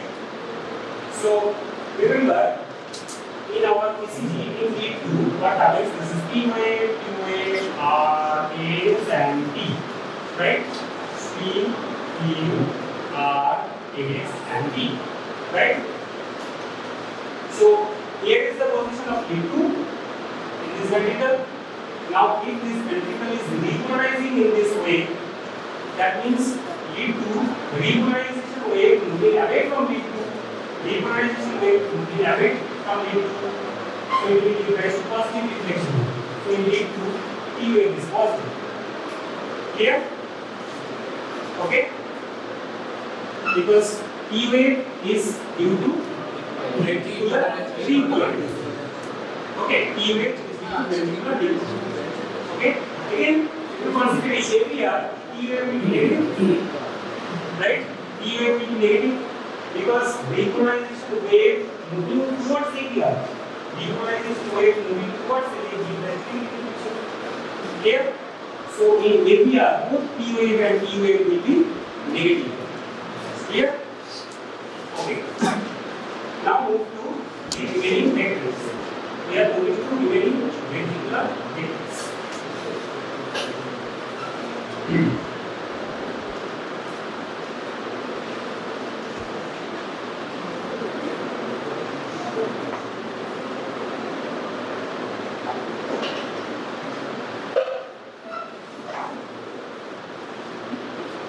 Now, absolutely ventricular vector. We will take numbers from 1 to 2. There are 4 ventricular vectors, right? 4 ventricular vectors. So, second vector, no, not second vector, first vector, because we are considering ventricular vectors now. Okay. So, the first ventricular vector, it depolarizes the interventricular septum and its direction is from left to right. Okay. So, this is the first ventricular vector. Right? First ventricular vector is this. Okay, let me draw.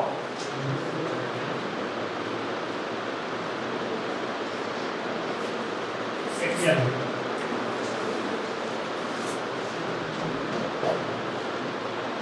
Now, ventricular vector will draw only here. So, first ventricular vector is this. Okay, so we call it sacral vector. Okay, this is atrial vector. This is ventricular vector. Now,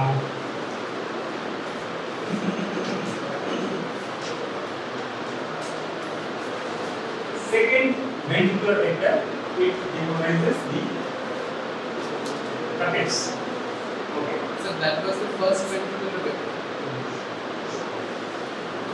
What? No, sir. This was atrial. But ultimately it is V2. Now the second vector, it is also almost oriented towards C2. Right? Okay. The second ventricular vector, now the third ventricular vector. Third ventricular vector.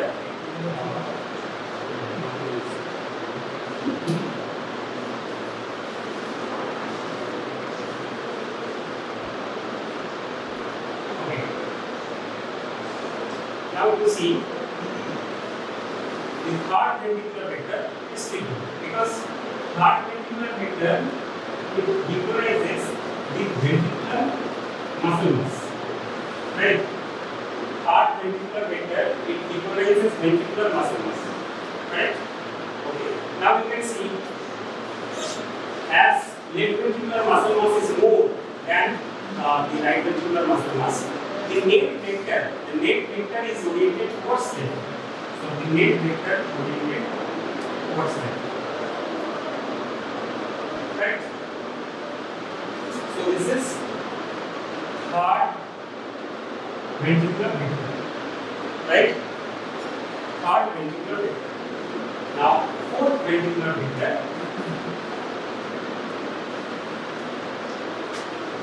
Fourth ventricular vector, it depolarizes the posterior-basal part of the heart. Posterior-basal part of the heart. Right? Posterior-basal part of heart.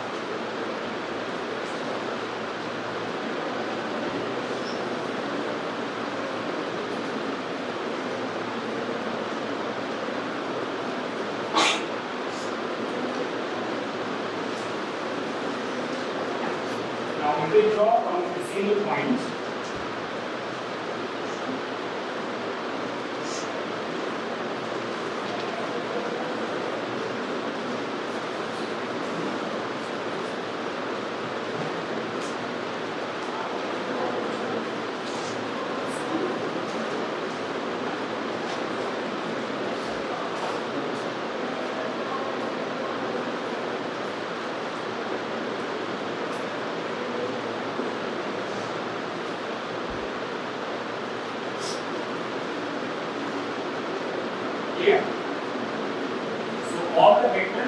drawing from the center, and the center point is considered at the upper point of at the upper part of interventional septum, right? All of these are depolarization vectors. Okay, all of these are depolarization vectors. Depolarization vectors. Now let's see the cardiac axis in coronal plane. You know coronal plane? On your anatomy knowledge, I said you know what is coronal plane, what is sagittal plane, right? Okay. So this angle is 0 degree. Okay, this line is at 0 degree. This is 180 degree. Right? This is 90 degree. Okay? Lead 1 is at 0 degree. Lead 1 is at 0 degree. Right? Lead 1 is at 0 degree. Lead 2 plus 60 degree. Okay? Lead iliac plus 90 degree. Okay? Lead 3 plus 120 degree. Right? Here is lead A, B, L, and here is lead A, B, R. Right? Okay. Now, lead 1 is sorry, vector 1. Okay. So arbitrarily it is 170 degree. Now, this is quite approximate. So 170, 70, minus 10, minus 7, or minus 75. This is quite approximate, right?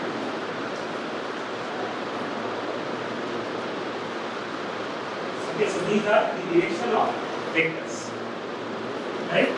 These are the direction of vectors. Here, so all the cardiac vectors need to be known. Okay.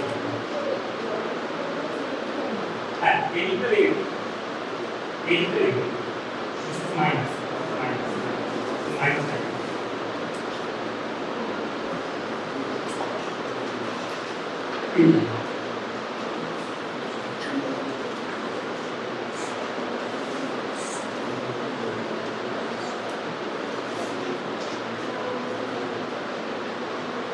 Here. Okay. Now, ECG speed. The points you need to mention, or you need to after seeing the ECG, while decoding, you need to mention 2 points. Okay. So first, you need to look at the validity of ECG.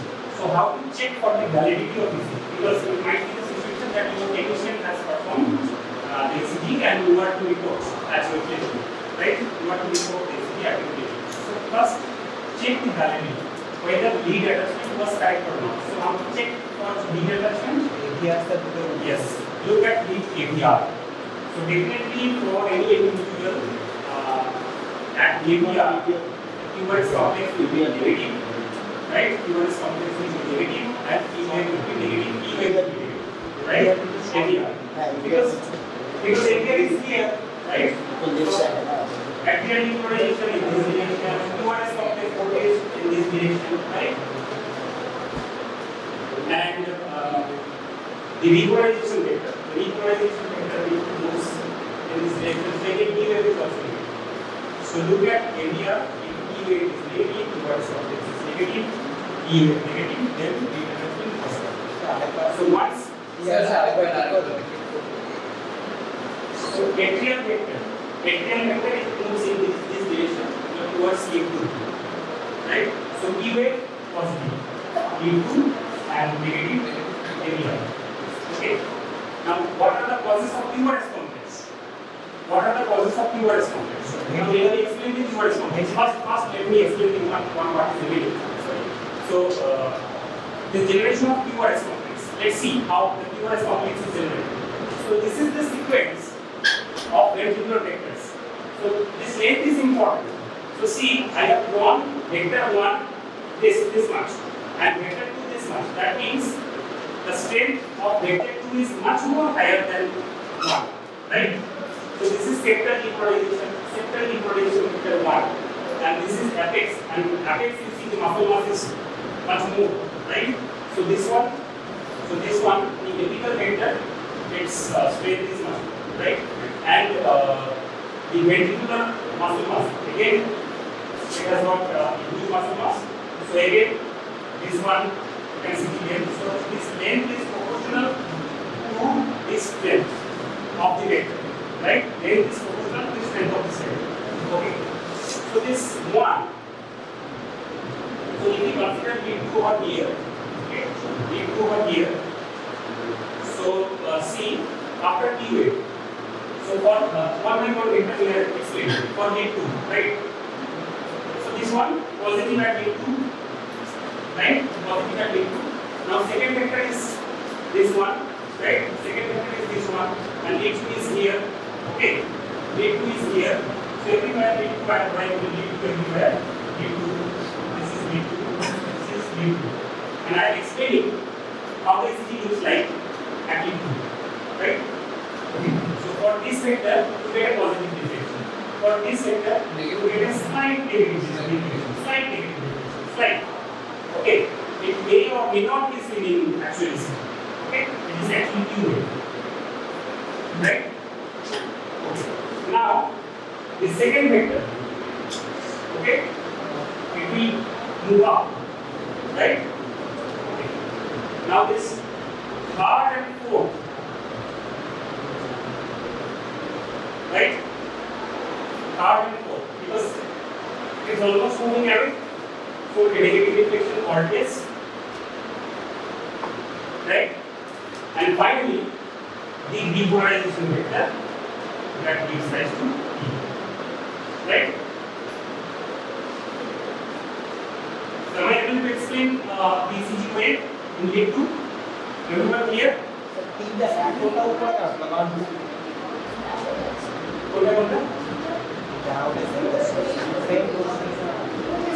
It is a depolarization wave. So a depolarization wave moving away. Depolarization wave moving away is equivalent to depolarization wave moving in. Clear? So all of you can explain the ECG waveform in lead 2. Correct? So atrial vector P wave. Right? Atrial vector P wave. Septal depolarization vector Q wave. Right? Then this one R wave, right? Positive deflection. And these two negative deflection, S. Right? And finally depolarization T. Right? Now we have explained ECG waveform in lead 2 in respect to all the vectors. Right? Okay. Now next, what I was talking is in an ECG strip, first check the validity. Once the validity is correct, that means your technician has performed the ECG rightly. Next, move on to the proper points. What are the points you need to see? Okay. So to know this, first you need to know the graph paper. So in the graph paper, we have some small squares and we have some large squares. Okay. One small square in x-axis, one very small square. So in x-axis, one small square is equal to 0.04 second. Okay, this one. 0.04 second. One small square is equal to 0.04 second. And in vertical axis, one small square. In vertical axis, one small square is equal to 0.1 millivolt. Right? 0.1 millivolt. Okay? Now move.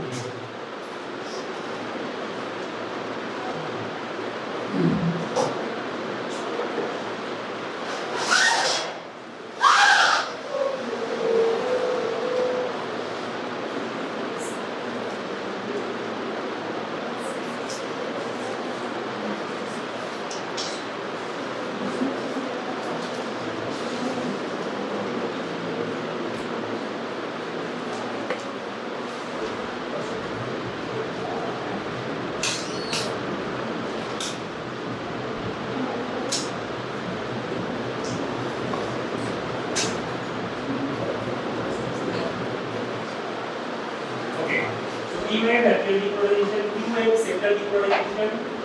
Then the second vector, okay, second vector RA, okay, third, fourth, consider 6 way, then SA, and TA is equal. Correct.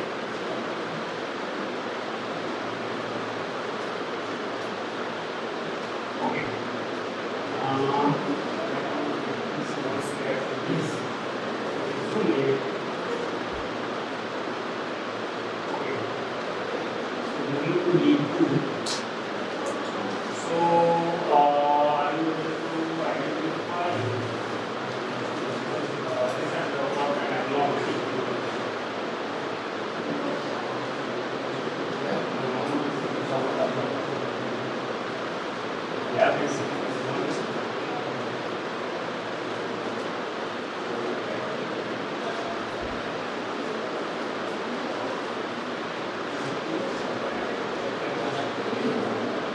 Okay, look at G2. So this small square. So first we need to identify the P wave, right? So normal P wave height, it should not cross two small squares in vertical axis. P wave height, right? So The normal. So this is the baseline, right? See this P wave, okay? This is the baseline. And you can see the height of P wave is 1 small square and ilium 1.5 small squares, you can see, right? 1.5 small squares. So it has not crossed 2 small squares. That means height of P wave is normal. Okay. We will talk about what are the other abnormalities of P wave. Okay. There is something called P mitrally, then P pulmonary. When there is the person is suffering from pulmonary hypertension. Then we may get P pulmonary, then P mitrally. Okay. So left atrial hypertrophy or right atrial hypertrophy is two different scenarios. They call it P mitrally and P pulmonary. Again, we will talk about all these abnormal things later on. Because first is the normal thing. Okay. So P wave seems to be normal here, right? So next, after P wave, you need to even before P wave. So first you have checked the validity, right? Next, you need to calculate the rate, heart rate, right? So calculate heart rate first. First heart rate. After checking validity, rate. Yes, you see area. P wave is down. QRS complex down. P wave down. Okay. So this is his value, correct? So in this ECG, we are looking at AVR. So P down, QRS down, P down. 71. Okay, so some of you have calculated heart rate. So how to calculate heart rate? 1500, formula is 1500 divided by number of small squares. So see in this we can calculate the number of small squares. You can see the number of large squares. 1, 2, 3, 4. 4 large squares. In each large square we have 4 small squares, right? So in this we have 20. Last number here, so 22. 68.1. Right? 22.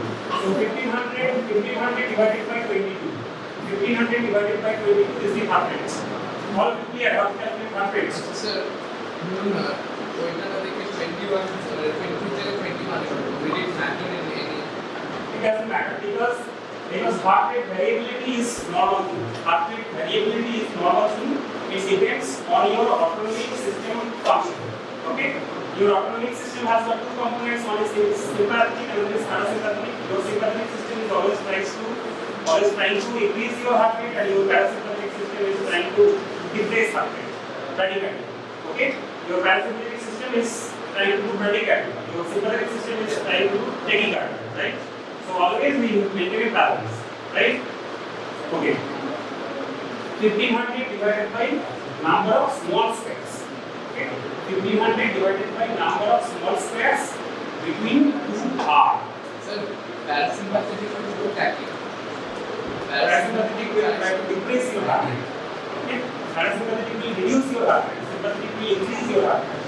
Okay. So always this tussle is going on in a normal individual, right? Okay. So in this interval, you can see 22 small squares between two arteries, right? So we will do 1500 divided by 22, so that comes to 68. 68 point something, so you take it as 69. So 169 per minute, right? Okay. Now again, you see this interval is also very good. You can see another interval. This is 22. So heart rate is almost fixed here. Here you can see 21. Okay, if you look at ADR, here you can see 21, right? So heart rate varies. From beat to beat, heart rate varies. It can vary, but you just take one complex in B2 and that it, right? Heart rate variability is a normal thing. If someone's heart rate is fixed, that means there is some issue with sympathetic carcinoma. The patient might be diabetic for a long time, autonomic nervous system is affected. Okay, we will talk about all these pathology things later. Okay. The patient might be suffering from autonomic neuropathy, right? Okay. So rate calculation, done? Now tell me why 1500? Because 0.47 means 25 into 60. The ECG stream of the paper, the rate, the speed at which it is emitting from the machines, right? The ECG stream, the rate at which ECG stream is emitting from the machine, the rate is 25 millimeter per second. 25 millimeter per second, right? And we calculate heart rate per minute. So 25 into 60, it comes to 1500, right? So 1500 divided by number of small square between two consecutive arms. Okay. So rate. After rate, what we see? Rhythm.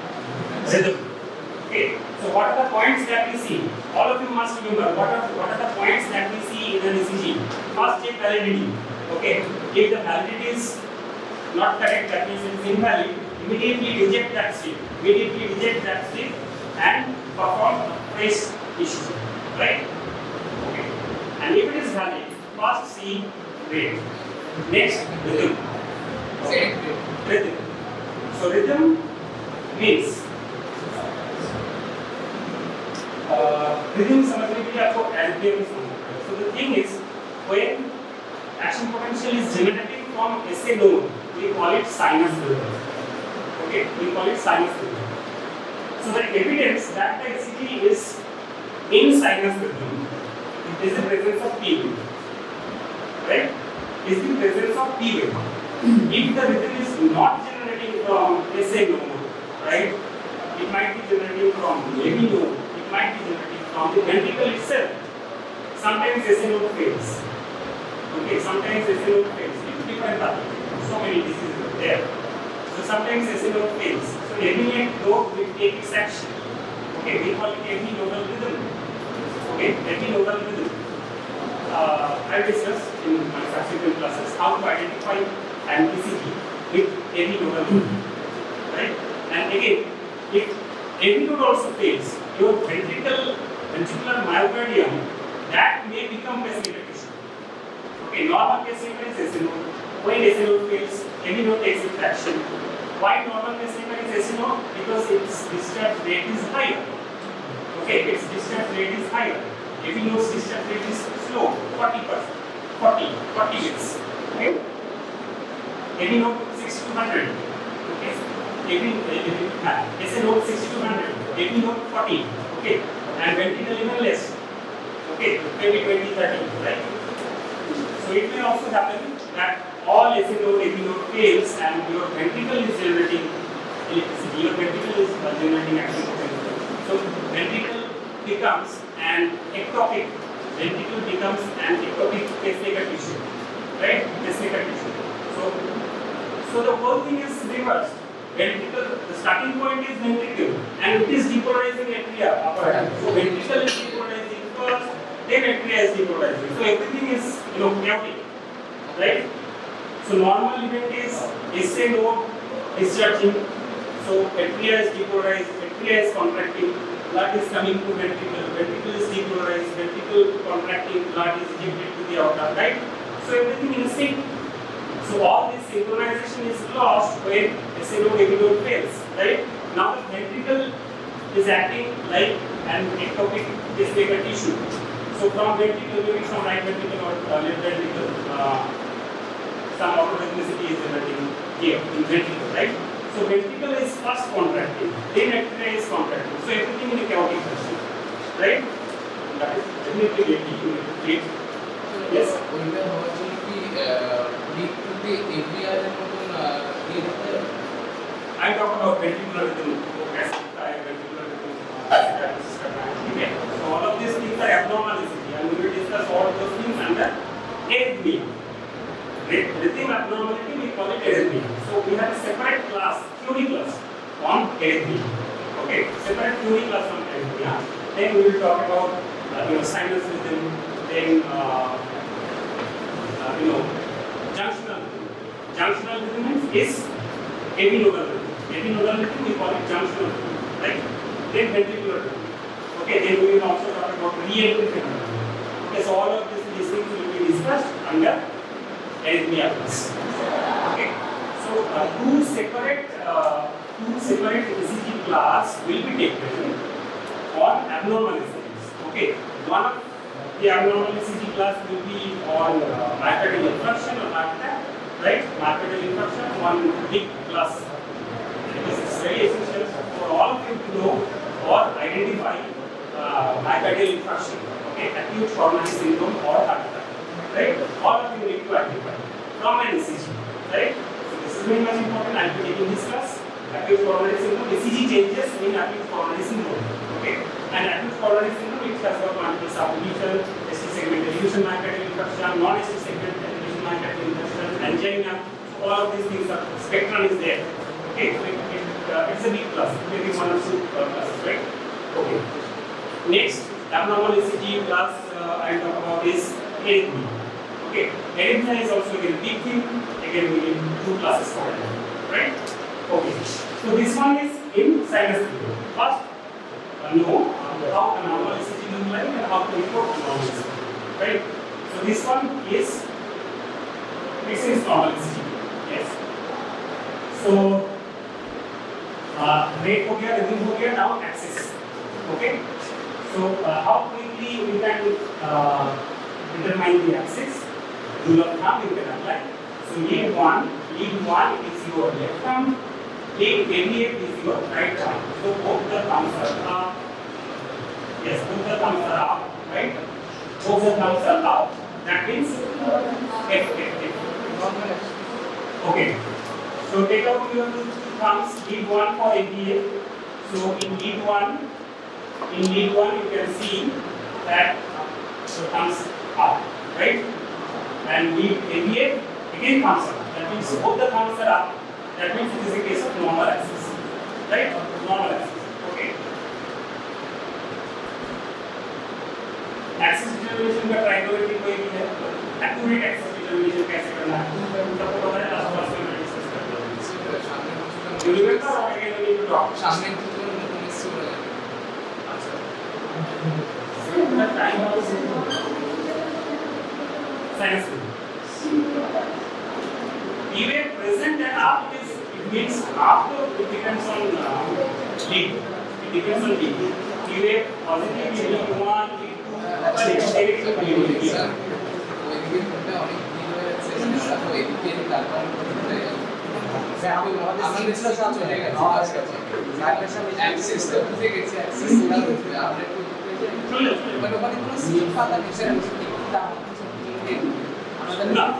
যার যদি operation শেষ করে না কোন টাকাটা কি করছে ঠিক আছে তো যাদের ইসিজি শেখা বাকি ছিল তাদের জন্য বলছি যারা এটা তো বুঝে গেলে ইসিজিটা শেখার আছে ওই জন্য আচ্ছা ঠিক আছে ওকে অ্যাক্সিসটা you need to talk in detail also because axis will be asked question okay in your class professional case you will face question how to determine cardiac axis okay সেটা হবে একটা ওই ভার্টিক্যাল ড্রপ এর যে মেথডটা দেখিয়েছি আমি সেই মেথডটা লিখতে হবে সেই মেথডটা ভালো করে পড়লে okay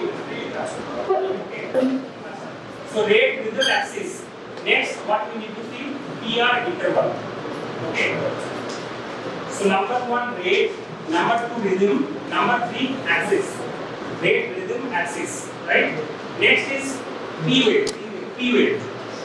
How P weight looks like? Okay, normal P weight is a single upstroke without any knots, and its height is usually less than 2 small squares in vertical axis. 2 small squares means 0.2 millivolt. 1 small square is equal to 0.1 millivolt. Correct? 2 small squares is equal to 0.2 millivolt. So normal height of P wave is 0.2 millivolt. Right? Right? Now, PR interval. So PR interval, remember this one is important. PR interval is from the start of P wave to beginning of Q wave. It's not P to R. Although it is named as PR interval, it is from P to Q. Right? PR interval is from P to Q. It is not from P to R. Correct?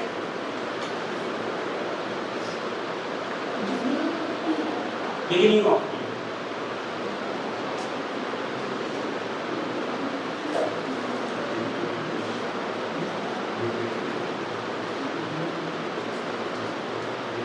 So calculate PR interval here. It is very clear and easy to understand. Calculate PR interval here. So beginning of P to start of Q. It is almost one large square. Okay, one large square is this much. Okay, and one large square means 5 small squares. 5 small squares means 5 into 0.04. That is 0.2. 0.04 into 5. That is 0.2. Clear?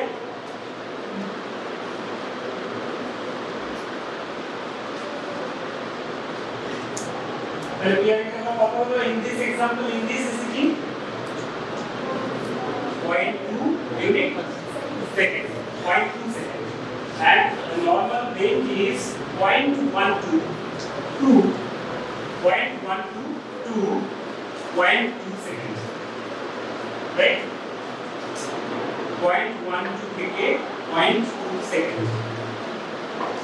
This is the normal range of PR interval. So in this ECG, you can see that PR interval is at upper limit, right?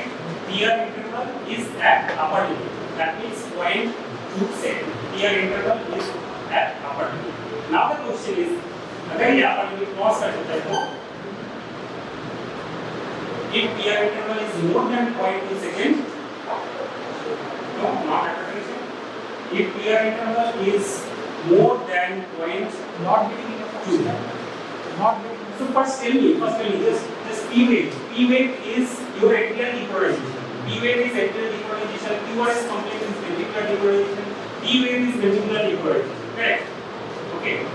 Atrial depolarization, ventricular depolarization, ventricular depolarization. Where is atrial depolarization? Yes, it is by using the tuberous complex. All of you got the point? Right? Okay. Now, what is the significance of PR interval? What is the significance of PR interval? PR interval का significance क्या है? What does it mean? PR interval. P wave is atrial depolarization, right? Tuberous complex is ventricular depolarization, and in between the gap is PR interval. That means atrial depolarization to move to ventricle. कितना time लगता है? ठीक है. So what I told is, it is the conduction tissue that transmits action potential from atrial to ventricle, right? It is the conduction tissue, and the checkpoint police checking, right? The checkpoint is your heavy load. Okay, heavy load is the checkpoint that determines whether atrial depolarization will move on to ventricle or not, right? So there is some delay. Okay, that delay is PR interval, right? That delay is PR interval. Clear? Everyone? Right? So one small square is 0.04 second, that means 40 milliseconds, right? 40 milliseconds. Now 40 into 9 is 360 milliseconds. UT interval is 360 milliseconds, and that is normal. Okay, and that is normal. So what is the limit of QT interval? QT interval का limit क्या है? Anyone? I got it. Actually, it varies. In male, it may be up to 550 in males, but in females, it may be up to 490 QT interval. Okay, and when it is very high, you know, like 600 millisecond or more than 600 millisecond, we call it long QT. Okay, long QT is a disease. Long QT is a disease. We can discuss all these things later on. So long QT is a disease and there is chances of sudden cardiac death. Okay. So what are the purpose of seeing all these things? P and interval that we are because we need to identify whether heart block is there, right? Then after P and interval, what else? P wave also we need to see whether there is pulmonary hypertension or any axial abnormality, right? Then Tuberous complex, whether there is large complex or narrow complex or wide complex. Okay, wide complex কখন হয় যখন কোনো block থাকলে হতে পারে যেমন right bundle trans block left bundle trans block এগুলো discuss করব যে কন্ডাকশন ব্লক এগুলো সেপারেট ব্লক এগুলো আমরা ডিসকাস করব আর ব্লকের আন্ডারে ওকে তো সেখানে Tuberous complex হয় এখানে ভেন্ট্রিকুলার রিদম জাংশনাল রিদম এগুলো Tuberous complex হয় ওকে তো প্রত্যেকটা জিনিস আমরা কেন দেখতে তার মানে আছে ST segment কেন দেখব because in myocardial infarction ST segment may get elevated and ST segment may get depressed P wave can be hyperkalemia diagnosis or hypokalemia diagnosis or markedly infection diagnosis. That is why we see P wave. Next, finally, QT interval. So, the PR interval means this is the time taken by the atrial depolarization. Time taken by the atrial depolarization to move to ventricle. Right? This is PR interval. Then, what is the significance of QT interval? What does this time signify? QT interval. So you have calculated in this ECG that this patient's QT interval is 360 milliseconds. Okay, what does it mean?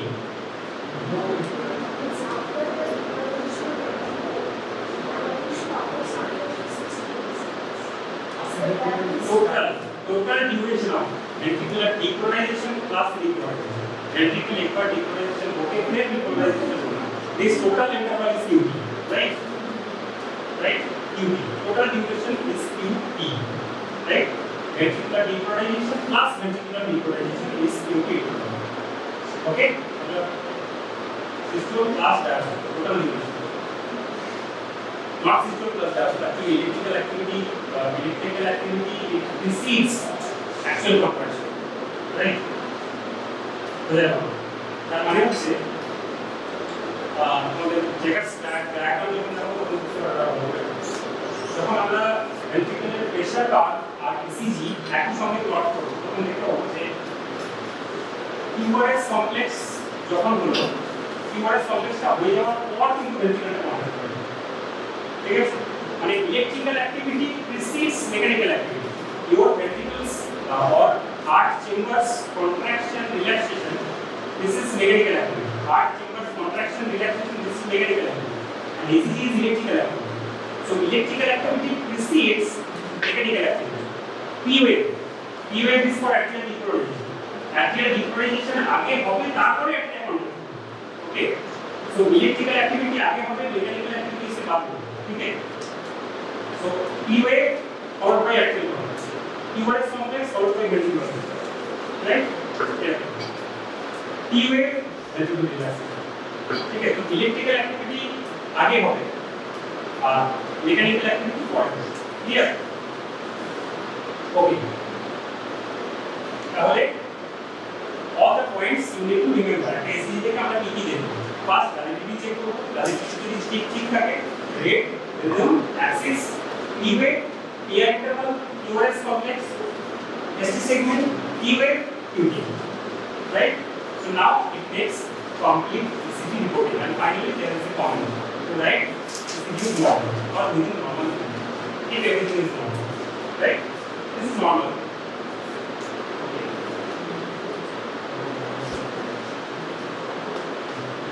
So in this ECG you can report as normal.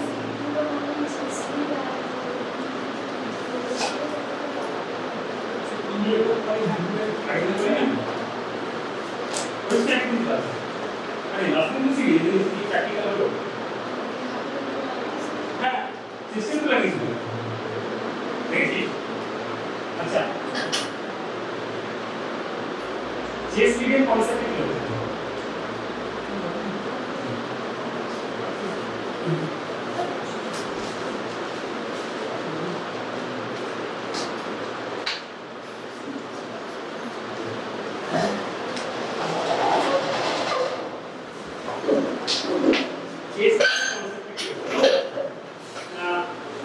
This is coronal plane, right? This is your coronal plane, right? This is coronal plane, and your heart is here, right? Your heart is here, and this is coronal plane. Okay. Although our heart is towards left, but we consider it at the center, right? At the center. For electrical activities, we consider it at the center, right? Okay. So this is coronal section. My section is in this way, coronal section, right? Coronal section. So all these leads, lead 1, 2, 3, MBR, MBL, all those leads are at coronal plane. And in this coronal plane, this board is coronal plane, right? This board is in coronal plane, right? Now in this coronal plane, if the vector moves towards the left, it will give positive deflection. If a vector moves away from this left, it will give negative deflection, right? In this coronal plane, right? Now in ECG is basically two-dimensional. Okay. Now another plane is there. Okay. Sorry, three-dimensional. Another plane is there, and that another plane is this plane. Okay. Another plane is this plane. This is transverse. Okay. This is transverse. So you do a cross section of myself here at the level of heart. You are doing a cross section over here. Okay. Now see the surface. Okay.